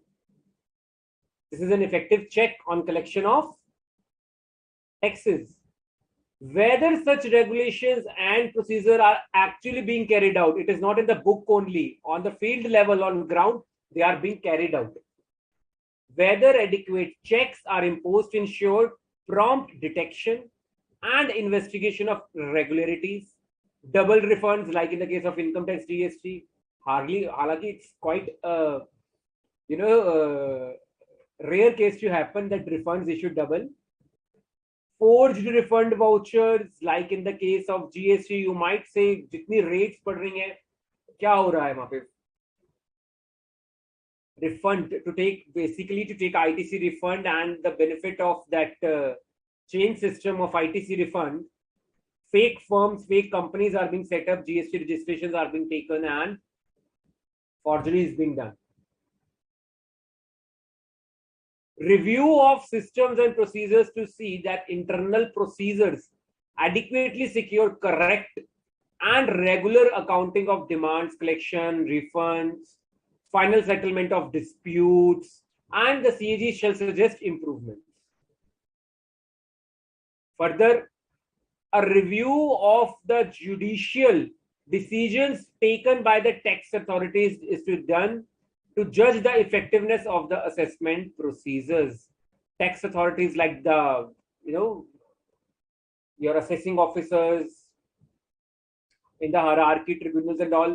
So whatever decision has been taken by the tax authorities, whether their decision was effective as far as the assessment procedure was concerned, it should not be to the disadvantage of the exchequer, the government. So unki effectiveness judge karna. That is audit of receipts. The extent and quantum of audit required to be done under each category of audit are determined by C&AG. कितना audit करना है, कितने समय तक करना है, कितना लंबा चलाना है, that is determined by C&AG. So whether it has to be test checked, random sampling to be used, right? General review, in-depth study of specified area, etc. may be warranted. ये depend करता है CAG किस basis पे ये decision लेंगे, CAG office, the nature of transactions and its importance in the scheme of activities. Institutional mechanism for primary check by the auditor, test check by the supervisor, and control and direction by the group leader. So there is a proper hierarchy. The auditor primarily checks it, supervisor test checks it first, and then control and direction by the group leader. Group leader is controlling and directing, supervisor is test checking, and primary checking by the auditor. Planning, executing, and reporting of work is directed and monitored at middle and top levels of the audit hierarchy. We have done this in basics of audit. There are built-in arrangements within CAG to ensure that the work assigned to each employee is carried out as prescribed. जैसे आपको directions दी गई हैं वैसे ही काम किया जा रहा है.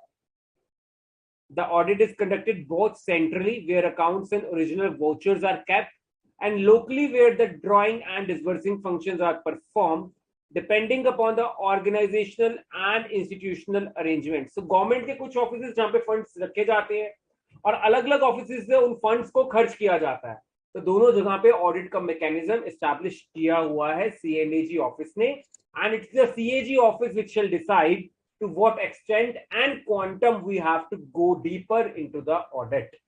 Whether we can resort to test checking, audit sampling, general reviews, or we need in-depth study of specified areas. Audit of stores and inventories. We have done this in SA 501, audit of inventories. I'll just go through to ascertain whether the regulations governing purchase, receipt, in issue, custody, sale, and inventory of stores is properly devised and carried out. The process of purchasing the material, issuing the material, storing the material, whosoever is going to have the custody, which department, there is a proper mechanism established for it, and it is being properly carried out. To bring to the notice of the government any deficiencies in quantities of stores, and there is some lapse, there is some pilferage, or there are deficiencies in quantities, whatever it ought to be, it is not over there. The particular quantity had to be 1 quintal, but it is short of 10 kg, 10 boxes, 10 liters, whatever it be. If there is defective quantity, how is it to be handled? Purchases are properly sanctioned, tenders are floated, economical rates are taken, prices paid for the purchases are reasonable, and as per the market, if there is quality, proper quality is there, quantity, and if there are any discounts available in the market, they should be properly taken benefit of. And to bring out cases of uneconomical purchase of stores and losses attributable to defective or inferior quality of stores. So, where proper tenders are floated and you have proper mechanism to check the quality of the material, like for laying roads, for constructing bridges, for providing food to the poor, there should not be any uneconomical purchase, because whenever there is uneconomical purchase, you can see either quality gets hampered or there is corruption involved. So periodical inspection can be carried out. When priced accounts are maintained, the auditor should see the prices charged are reasonable and have been reviewed from time to time. Periodical reviewing, is it being influenced by inflation or what? The valuation of the inventories is seen carefully so that the value accounts tally with the physical accounts, and the adjustments of profits or losses due to revaluation, inventory taking, or other causes is carried out. So whatever is the value of the stock in the actually in the godown or in the store is matching with the value in the books. It should not be inflated or deflated to window dress the profit at period end. Basic common auditing principles you would have done in chapter number 9, the same apply over here. So when government enters into commercial business, then there is commercial enterprises. We have departmental enterprises which are engaged in commercial and trading operations like electricity, which are subject to same laws, financial and other regulations as other government departments and agencies. The audit of departmental concerns is undertaken in the same manner as any other department of government where commercial accounts are kept. PWD, Electricity Department, statutory bodies and corporations which are set up under an act by the Parliament. They are created by specific statutes, mostly financed by the government. That is why they have been covered in the government audit. And they are being financed in the form of loans or grants. Remember, substantially financed. Substantially financed is a category, is a sensitive category. Otherwise, normally financed enterprises also fall under this particular topic. Audit of statutory bodies or corporations depends upon the nature and type of statute governing the bodies. Both financial and accounts audit are conducted by the C&AG. Compilation of accounts is vested with the CAG. Functions, norms, and standards of works usually followed by the professional auditors are adopted mutandis. See, compilation of accounts is done by the accounts department of CAG. The other leg of the CAG is the audit office, the audit department. So they follow the same professional standards as would a normal independent auditor would follow. That is the meaning of mutatis mutandis. Mutatis mutandis means as is. जैसे एक normal audit में principles follow किए जाते हैं, वैसे ही यहाँ government audit में भी एक प्रोफेशनल ऑडिटर वैसे ही प्रिंसिपल्स फॉलो करेगा with no variations. That is the meaning of mutatis. Is a Latin term you will find in law. Law में जब हमें किसी प्रोविजन के बारे में बताना होता है, ये प्रोविजन सेम टू सेम ऐसा इस कंडीशन में भी लगेगा, तो हम लेटिन टर्म यूज करते हैं by the name of mutandis. And it is a term which you can use in your answers as well while attempting exam question paper. Okay, quite a common term, and it's a professional term, comes under technical jargon. It lends good strength to your professional writing. Government companies set up under the Companies Act. You all have done this in your company audit chapter, section 139 subsection 1 and section 139 subsection 5. I'll not just go through it. Government companies have their own auditors appointed by CAG under the Companies Act. CAG conducts a supplementary test audit of the accounts as well as periodical financial audit and appraisal of performance. The CAG also issues directions to company auditors for reporting on specific aspects. A basic format is laid out, given out. And CAG has adopted the mechanism of an audit board comprising representatives of the audit and nominees of government, including functional specialists to process reviews or appraisals on performance. So government has come up with various mechanisms like the setting up of an audit board in this case, where there is a government company whose audit has to be carried out, where there would be representatives from the auditor as well as the nominees of government. They'll process the review of the functions carried out by the governmental organization, by the commercial enterprises, and the appraisals on performance. Bhumika, government officers only specially deployed for the same purpose. Okay, Bhumika? Now coming to the powers of the CAG, there are some general powers. Powers of inspection to inspect any office of accounts, to call for any accounts or books from the states, from the union territories, from the central government offices, to put such questions or make such observations as you may consider necessary. In carrying out the audit, CAG has the power to dispense with any part of audit or accounts, so that I'll not carry out this audit or this is not required to be covered under audit. Scope increase or decrease karna, this is vested with the C&AG. These are the general powers as we have read in the case of a normal auditor as well.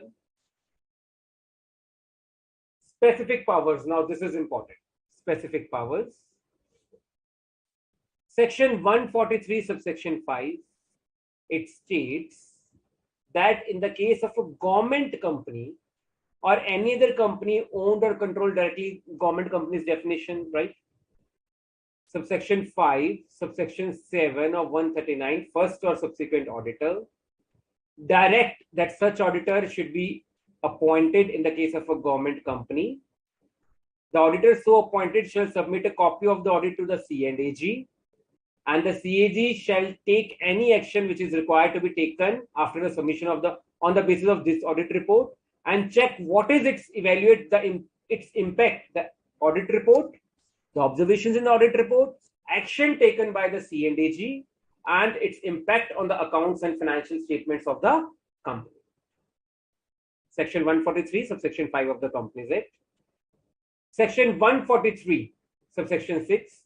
The CAG shall within 60 days from the date of receipt of the audit report, which the auditor appointed by the CAG office has carried out the audit of the government company. He has submitted his report to the CAG. Within 60 days from the date of receipt of audit report, the CAG office will have a right to conduct a supplementary audit under section 143, subsection 6, clause A. This states of the financial statement of the company by such person or persons as he may authorize in this behalf, and for the purpose of such audit require whatever information or additional information or to summon any person before him. Comment upon or supplement such audit report under section 143, subsection 6, clause B. What does it say? The CAG has the power to conduct a supplementary audit after the initial original audit.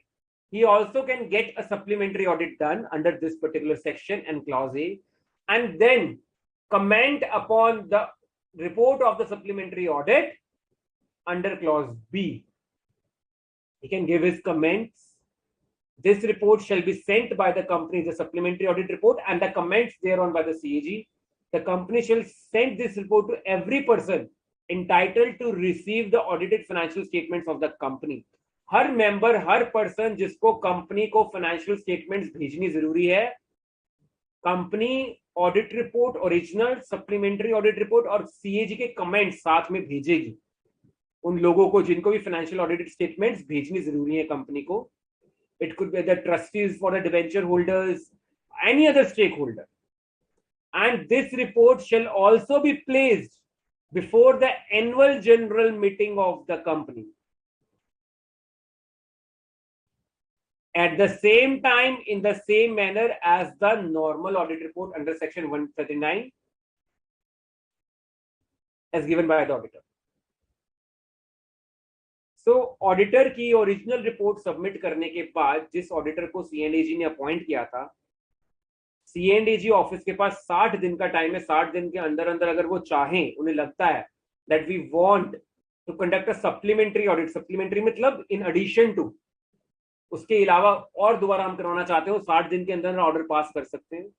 चाहे तो उसी auditor से, चाहे किसी और से वो ये ऑडिट कंडक्ट करवा सकते हैं. रिपोर्ट के ऊपर कमेंट कर सकते हैं और कंपनी के लिए जरूरी होगा ओरिजिनल रिपोर्ट और कमेंट्स के साथ सप्लीमेंट्री ऑडिट रिपोर्ट और कमेंट्स भी उन्हें सर्कुलेट करने होंगे.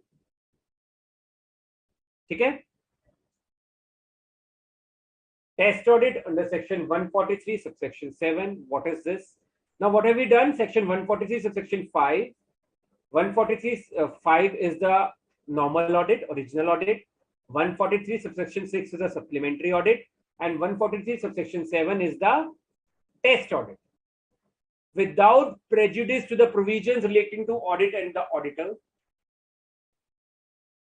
without prejudice, section 139 subsection 5 और subsection 7 के अंदर जो भी कंपनी कवर हो रही है, अगर सीएजी को लगता है दैट उन्हें एक वैसी सैंपल या टेस्ट ऑडिट करवाना है, तो वो किसी भी टाइम पे as per provisions of section 19A of the Comptroller and Auditor General Act of 1971 can get the test audit conducted by a person duly appointed by them. Test audit is a sample audit or an audit conducted at any time during the year वो करवा सकते हैं. That is test audit. ठीक. So powers के अंदर we have general powers, specific powers with respect to audit because he is the auditor. The powers with respect to audit ही आएंगी 143 subsection 5, 143 subsection 6, 143 subsection 7. This finishes your topic of government audit and with the CAG of India. Any doubts, please? Then we have a small topic left for the day.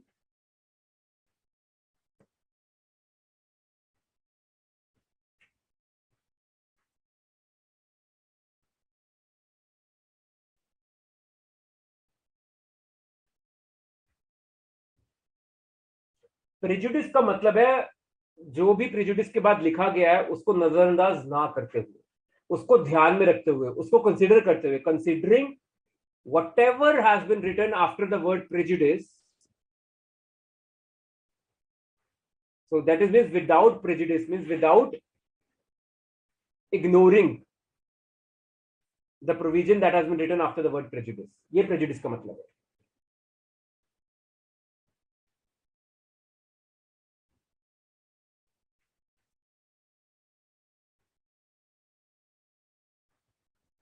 Okay, so we did local bodies, we did government, and now we'll come to non-government. Right? We did charitable the last time. Now we have non-government as well. So last topic of our today's session is non-audit of non-governmental organizations, NGOs. I'll give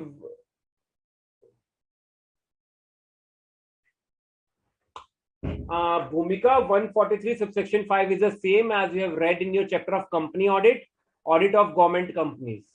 Under section 139, by the appointment of auditors, under section 139 subsection 5 or 7. Appointment of first auditor, appointment of subsequent auditor, जो government audit करते हैं. It is the same 143 subsection 5.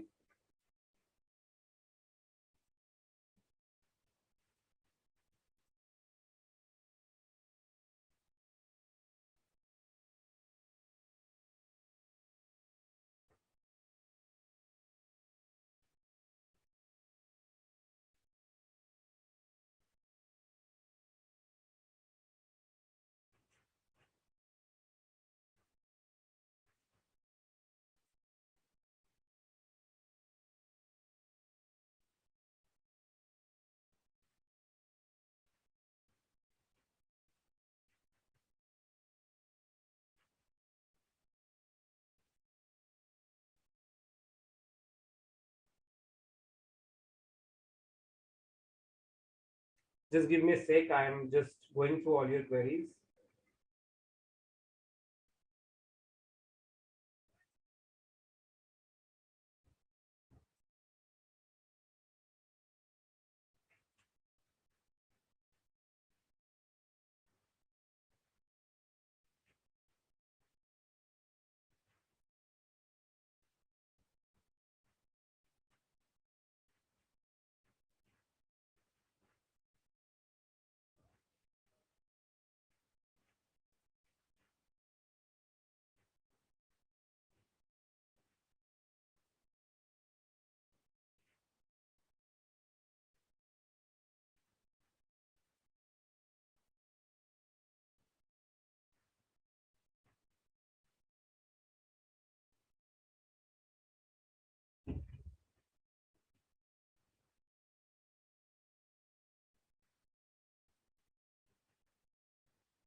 Okay, चलिए. So we'll move to NGOs.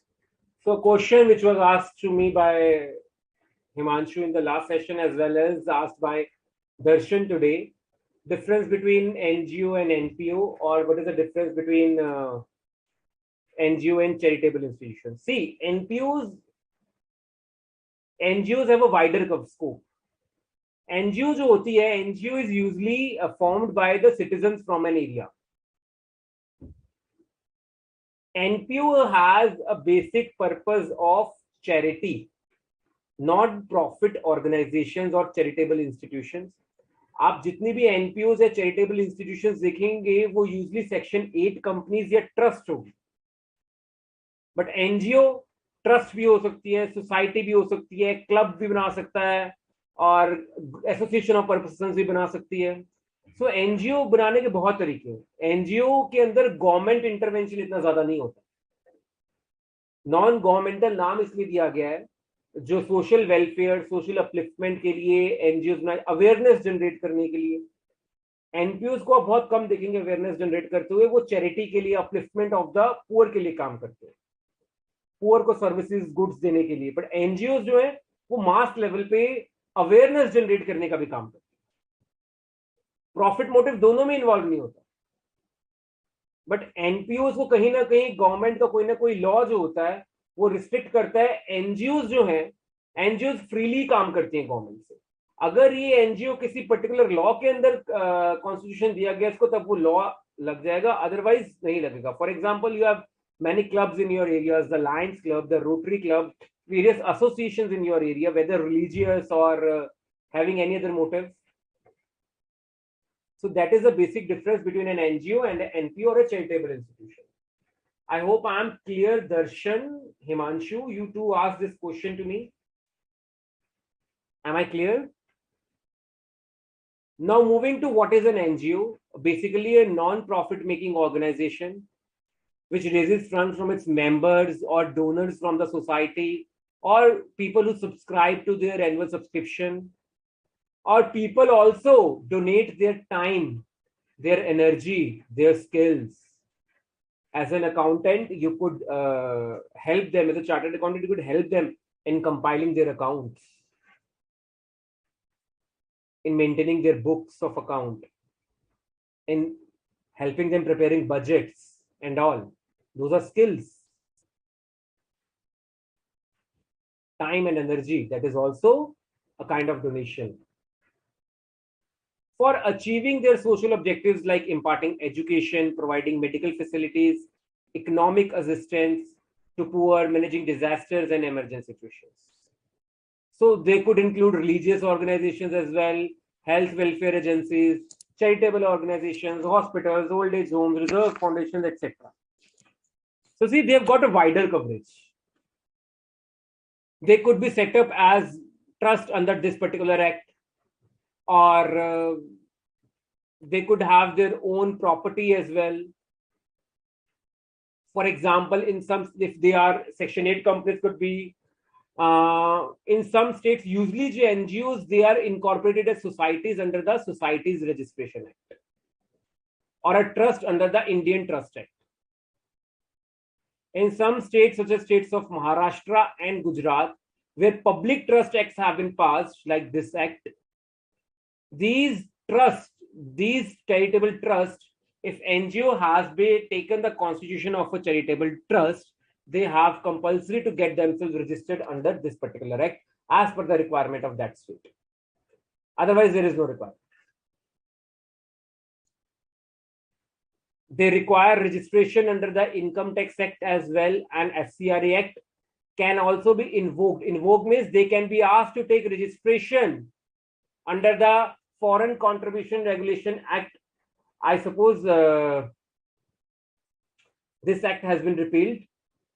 I'll clear it to you. This is there in the notes. We'll amend it in the notes as well. I'll amend it in the notes as well. So registration under the Income Tax Act 1961. If they have been set up as a charitable trust, you have read in your income tax, or you will might read in your income tax that they are exempt for their from their income. As I told you in the case of audit of charitable institutions, if they follow some certain fundamental conditions are fulfilled, then their income is exempt from tax, and they have to take registration, and this registration in that case is compulsory for them to be taken under Income Tax Act. They can be incorporated as a company as well, Section 8 company. So NGOs registered under the Companies Act, if they are registered under the Companies Act, now they don't have the independence of maintaining their accounts anyhow. They'll have to maintain their accounts under the accrual basis, as Companies Act makes it sure, as Companies Act has made it mandatory that whatsoever kind of corporation companies registered under this act, they'll have to maintain their accounts on accrual basis. However, the NGOs which are not registered under the Companies Act, Section 8 companies, they can maintain their accounts on accrual basis or cash basis as well, if it is a society and it is not required registration under the Societies Act. Fine. What are the main sources of funds of NGOs? The main sources of funds includes grants, donations, fundraising programs, advertisements, fees from the members, technical assistance fees, any kind of social or economical or technical work which the NGO can do for the general public or society, that can be a source of fund. Grants and donations as well. Grants and donations, I told you what is corpus in the case of charitable institutions. Donations and grants received in the nature of promoters' contribution are in the nature of capital receipts and shown as liabilities in the balance sheet of the NGO. So promoters' contribution to a non-governmental organization, they have donated a huge sum of money. Grant, as the capital is shown on the liability side of the balance sheet, in the same way, it forms a part of your corpus, the capital of the NGO. So the donor, the promoter may give it in the form of corpus contribution or a contribution towards revolving fund. What is a revolving fund? Darshan, before you ask me, it is covered in the next slide. Darshan and others.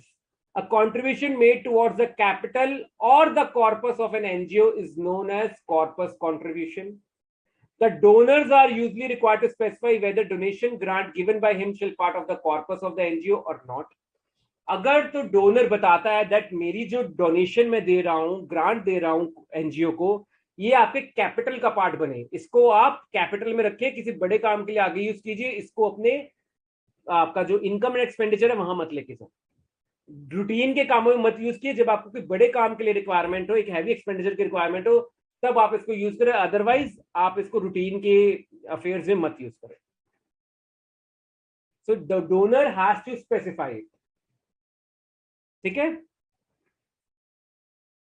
Now voluntary contribution, it's like a kind of anonymous contribution. Section 11 subsection 1 clause D of the income tax states that income in the form of voluntary contributions made with a specific direction that they shall form part of the corpus of the trust shall not be included in computation of total income. So what happens, you will read this in income tax. I'll give you just an idea. In India, the Income Tax Act says that whatever funds you receive in a financial year from various sources as a charitable organization, if you are registered under the Income Tax Act, at least 85% of the same you have to expend on the objects, charitable objects of the NGO. If you spend at least 85% of that 100% received, okay, then we will exempt your income from tax. Now, as a donor, I gave 10 lakh rupees to the NGO and I told them that you have to make it, use it for constructing a school under your NGO. Now that 10 lakh rupees, as because I have given them the NGO with the direction, will not form a part of the regular revenue or be put in the income and expenditure account. They'll be shown as a separate, as a part of the corpus or a specific fund on the balance sheet side. Otherwise, I'll not be able to expend 10 lakh rupees or 8,50,000 rupees right away in that particular itself. And my income would get taxable because of not getting exemption. तो इतना बड़ा amount, इतना heavy amount जो specific direction के साथ मिला, उसको मैं अपने नॉर्मल इनकम एक्सपेंडिचर अकाउंट में नहीं लेके जा सकता. मुझे बैलेंस शीट में दिखाना होगा, एक फंड बना के, कॉर्पस का पार्ट बनाकर उसमें से धीरे धीरे अमाउंट यूटिलाइज करनी होगी. बिकॉज अगर मेरे इनकम एंड एक्सपेंडिचर अकाउंट में सरप्लस आ रहा है और मैंने 85% या उससे ज्यादा यूज एक्सपेंड कर दिया उस साल में, तो मुझे टैक्स नहीं लगेगा. पर 10 लाख का 8.5 लाख में नहीं यूज कर पाऊंगा उस साल में बिल्डिंग बनाने में. Obvious general rational accounting sense. Now revolving fund. The objective of a contribution or grant towards a revolving fund is to rotate the amount by giving temporary loans from the fund to other NGO beneficiaries for their projects, and then recover the loans so as to give temporary loans again and so on. So many NGOs maintain a revolving fund, which is like helping other non-NGOs. We have 2 lakhs available with us as extra money, or we may give it, I may give it to the NGO. Please keep this money with you as a revolving fund, help other NGOs as well. So I keep that as with me, and an NGO B required some money, I'll give to them as a loan for their particular project. When they have surplus money, they'll give me back my loan, and whether we have to charge interest or not depends upon the NGO. So revolving fund is maintained in the balance sheet. It is not formed a part of the income and expenditure. But if you are charging interest from another NGO as a consideration for the loan given, that interest will form a part of your regular income for the year. However, any interest earned from the beneficiary whom you have given the loan, NGO, could either be added back to the fund. So it is your choice. If you want to add it back to the fund, you can add it back to the fund and credit it to the income and expenditure account depending on restrictions laid down by the authority. You may use it during the year, or you may credit it back to the revolving fund. Usually the NGOs credit it back to the revolving fund, but it will form a part of your income for that particular year. Donations for specific purpose. Donation and grants received for acquisition of specific fixed assets are those grants, as I told you, that I gave donation to acquire a particular 10 sets of computers to set up a science lab in the school, in a particular school. That is fine. The NGO people would arrange for those materials for the school. I've given my bit. I've given my money as a donation to the NGO. NGO under its name and banner would use that money to provide facilities in a school, hospital, college, whatsoever it is. I've given my donation for a specific purpose. Sometimes contributions in kind are also received by NGOs: clothes, food, other material, books. So this is the kind of donations they get. So where do they use this fund, these funds? These funds are used in establishment costs, their regular day-to-day routine, office and administration expenses, maintenance expenses, program or project, whatever programs they are carrying out, charity donations and contributions. These are some examples of the NGOs: CRY, UNICEF, Concern India Foundation, Vidya. You see these organizations' advertisements on television as well. Now, appointment of the auditor in the case of an NGO. If it is a society, under the Societies Act. If it is a trust, under the Trust Act. If it is a Section 8 company, under the Companies Act. Right? Okay, I'll omit this. This act has been repealed. I'll omit this from the notes. So as per the act, right? As per the act, under the act, whatever be the procedure for the appointment of the auditor has to be appointed accordingly, and audit report as per that act has to be submitted. Now, what audit planning does the auditor need to do? Knowledge of the NGO's work, what is its mission, vision, areas of operation, and environment in which it operates. Whatever acts are applicable on the working of the NGO, reviewing its constitution, its organization, MOA, AOA, trust deed, society's governing body, who are the people, what is the organization chart, who has got what responsibility, right? Examination of minutes of the board meetings, managing committee meetings, governing body meetings as per the constitution of the NGO. Study their accounting system, their internal controls, procedures, setting materiality levels for reporting or other communication. Materiality levels we have done in chapter 2, SA 320. Nature and timing of reports, communication, involve using experts' work. Previous year audit reports we reviewed. Normal audit planning by the auditor. We have done this in a chapter of audit planning. So what do we need to check in the financial statements of an NGO? Let us start with the balance sheet. From the liability side, the corpus fund, what money has been received to be a part of the corpus fund has been made a part of the corpus. Okay. If you have the NGO has set up any reserves for various programs, projects, check whether amount is being transferred to those reserves, amount received from various donors towards that particular project or program, and the board resolutions of the NGO for that particular purpose. If you have maintained a capital reserve and you have sold a particular asset from using the funds from that capital reserve, book entries. So any adjustments which need to be made for transferring funds from capital reserve to general reserve, the accounting entries you do in accounts, they have been properly made.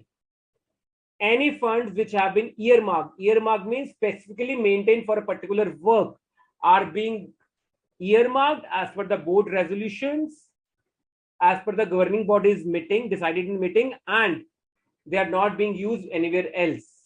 They are being invested as per the directions. The project and the expenses which are being made, disbursements which are being made out of the funds of the organization are being made after proper sanction under the proper authority. And whatever loans like the revolving fund loans have been given by the organization or taken by the organization from other NGOs or other, it could be a bank or it could be any other financial institution, you have to check the loan agreements, the interest rates and everything, whether the NGO was actually requiring a loan or not. From the asset side, you have to check the fixed assets. We have done as per the assertions in chapter 9, asset register and all. If the asset has been sold, it has been written off in the books of account. Profit or loss, depreciation has been properly accounted for. If somebody has donated a fixed asset computer to the NGO, this has been properly checked as per the donor's letter. If there is an immovable property, a building or a room or something immovable has been donated to the NGO, it has been properly registered in the name of NGO. Check the investments with the investment register, the interest, whether it is being taken to the income and expenditure account, and what is the treatment, what investments have been sold, what new investments have been purchased, proper purchasing and selling documents are available with the NGO. You can verify the cash in hand physically, bank balances with the bank statements, bank certificates, and inventory. You know this. Very simple. You have done this in your chapter 9. Income and expenditure items, contribution and grants for projects and programs. You have to check it with respect to the donor's letter, donor's direction, and receipts from fundraising programs. For example, you have, as I told you, you have arranged a Dandiya night, organized a Dandiya night. What is the internal control system? How are the tickets being issued? And there is not overselling or underselling. How are the funds being collected and how are they being deposited in the bank daily basis? If you have a membership fee, whether there is a one-time fee or there is admission fee and then an annual fee, they are being properly bifurcated and the accounts are being properly made. Check if there are any arrears. Fees is not still received from many members, but action has been taken by the governing body from the same. There is an entrance fee and an annual fee. Entrance fee is once you become a member of the NGO for the first time, some fee is charged from you. And then there is an annual fee, which is the same for all the members. Or the life membership fee we discussed in the previous session. Then subscriptions and all. Subscriptions, annual subscription, lifetime subscription, or the NGO has come up with magazine, circulars or periodicals. Interest and dividends, we all know. Expenses towards various program and project expenses. Again, check the agreement with the donor. The donor has specifically asked that इस particular program में ही मेरा donation खर्च होना चाहिए. आप regular routine affair में नहीं खर्च कर सकते. So we have to check that वो रुपया उसी तरफ लगाया गया है, उसी तरफ खर्च किया गया है. Establishment expenses, आपने NGO ने they have employed certain persons, उनको salaries दी जा रही है, उनके प्रीमियम्स पे किए जा रहे हैं, उनको प्रोविडेंट फंड का कंट्रीब्यूशन जा रहा है. ये सब as an auditor I have to check. checking on other expenses like administrative expenses, postage, stationery, traveling. Normal chapter 9 assertion points, right? So I suppose audit of an NGO में जो भी आपके बैलेंस शीट और profit and loss के points आए हैं income and expenditure के, sorry, right, ये सारे चैप्टर 9 से इन्फ्लुएंस्ड हैं, आप रिलेट कर पाएंगे। जो मेन चीज, जैसे मेन बात ध्यान रखने वाली वो ये है, कॉर्पस का कौन सा फंड जो है, कौन सी डोनेशन जो है वो कॉर्पस का पार्ट बनेगी या आपकी रेगुलर इनकम सोर्स का पार्ट बनेगी। लेटर्स जो डोनेशन डोनर्स की तरफ से आई है, डोनर्स की तरफ से डायरेक्शंस आई है, उनको चेक करना बहुत जरूरी है, ठीक। This was with respect to an NGO. So today we covered local bodies, we covered government audit, and we covered non-governmental organizations, NGOs. Okay. In the next and the last session, we have one major topic left, cooperative societies, and then we'll do some shorter topics left like hotel, cinema hall, clubs. So 3 to 4 shorter topics and one major topic. We'll be finishing that off in our next session on Tuesday, 13th of June. Any doubts for now, please, for today?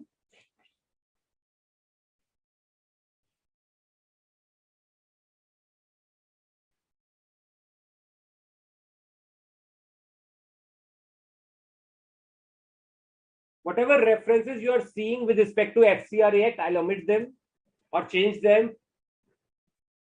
So no questions on that, please.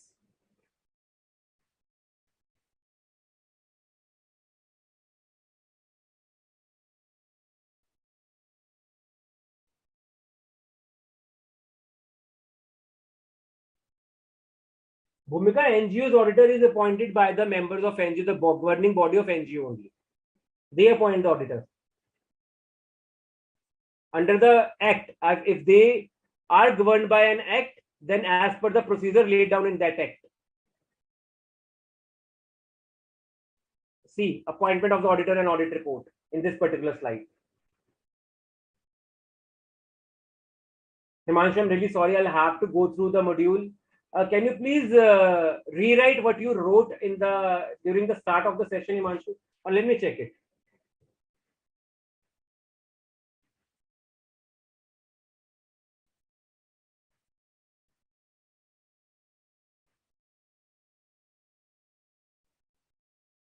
I'll check that, Himanshu, 13.35, and I'll come back to you at the start of the next session. Okay, Himanshu?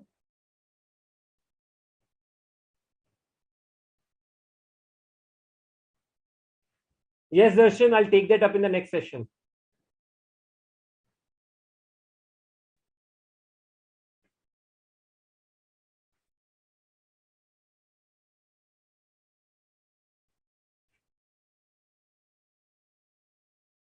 Okay, everyone. Good night.